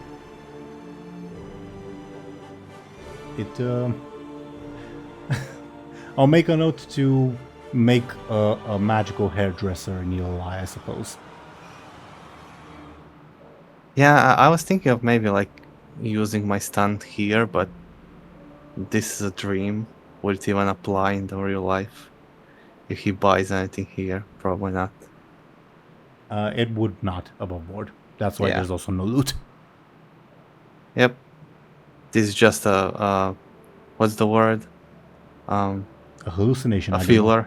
filler arc. Sure. In a way, yeah. Quite. And one of the more wacky ones too, that go into what ifs and such. Otherwise, anything else before we go into our usual shoutouts? I don't think so. Alright. Then, dear viewers, thank you for watching and listening to us. Let's see what these lovely people are up to. Apparently, according to the dice, we're gonna start first and foremost with Khono. Khono, could you please go ahead and blab on about yourself and what you're doing? Yes. Hello, I'm Khono Chronos. I am a VTuber. I mostly cover WoW content. Sometimes I stream other video games like Bioshock Infinite lately, which has been kind of fun. I am currently wrapping up some videos that I've been making and working on, and hopefully I will be able to take a break to work on Journey to the Shadowlands Episode 3 and finish that project finally. But I also am working on Ironwrath for Thompshire and writing episodes for that, and there's an audio drama that I worked on, and that'll be cool whenever that releases. But yeah. Yeah, you have a lot of stuff on your plate. Thank you very, very much, Khono. Then, speaking of, we would have Sir Thompshire. Thompshire, could you please go ahead and talk about yourself and what you're doing? Sure, you can find me both on YouTube and Blue Sky as Sir Thompshire. And speaking of Ironwrath audio dramas, by the time this comes out, there's a very, very good chance that the awesome, epic, amazing conclusion to The Fate of Shattrath City will be out. And yeah, it's gonna be awesome. Really, this comes out on a Saturday. Yeah, I mean, Sure, there's a good chance it'll be out by Friday or Saturday. I don't know. Sure, I'll take your word for it. Fingers crossed, I suppose, for lack of a better term. Thank you very, very much, Thompshire. Then, of course, we would have DoomGoblin.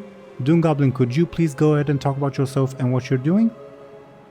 Yeah, I'm DoomGoblin. I draw things. You do. You're great at it. Check out his links. Thank you, DoomGoblin. Otherwise, dear viewers, I was your Dungeon Master, Game Master Teeironor. I do this series, which is quite a lot of fun. I'll also do a different series called Legacy of the Rimland that's currently on hiatus, but should be returning in the next few weeks. Keep your eyes peeled for that. And yeah, stay tuned for that. Other than that, as usual, thank you, dear viewers, for watching and listening to us. We should be back next week as Green Bladebeard apparently rolls a 15. That's what you just heard, dear viewers. But yeah, we'll see when we'll see you. I'll keep you posted on Blue Sky if any changes occur. Otherwise, thank you for watching. Goodbye, everyone. Bye bye. Yeah.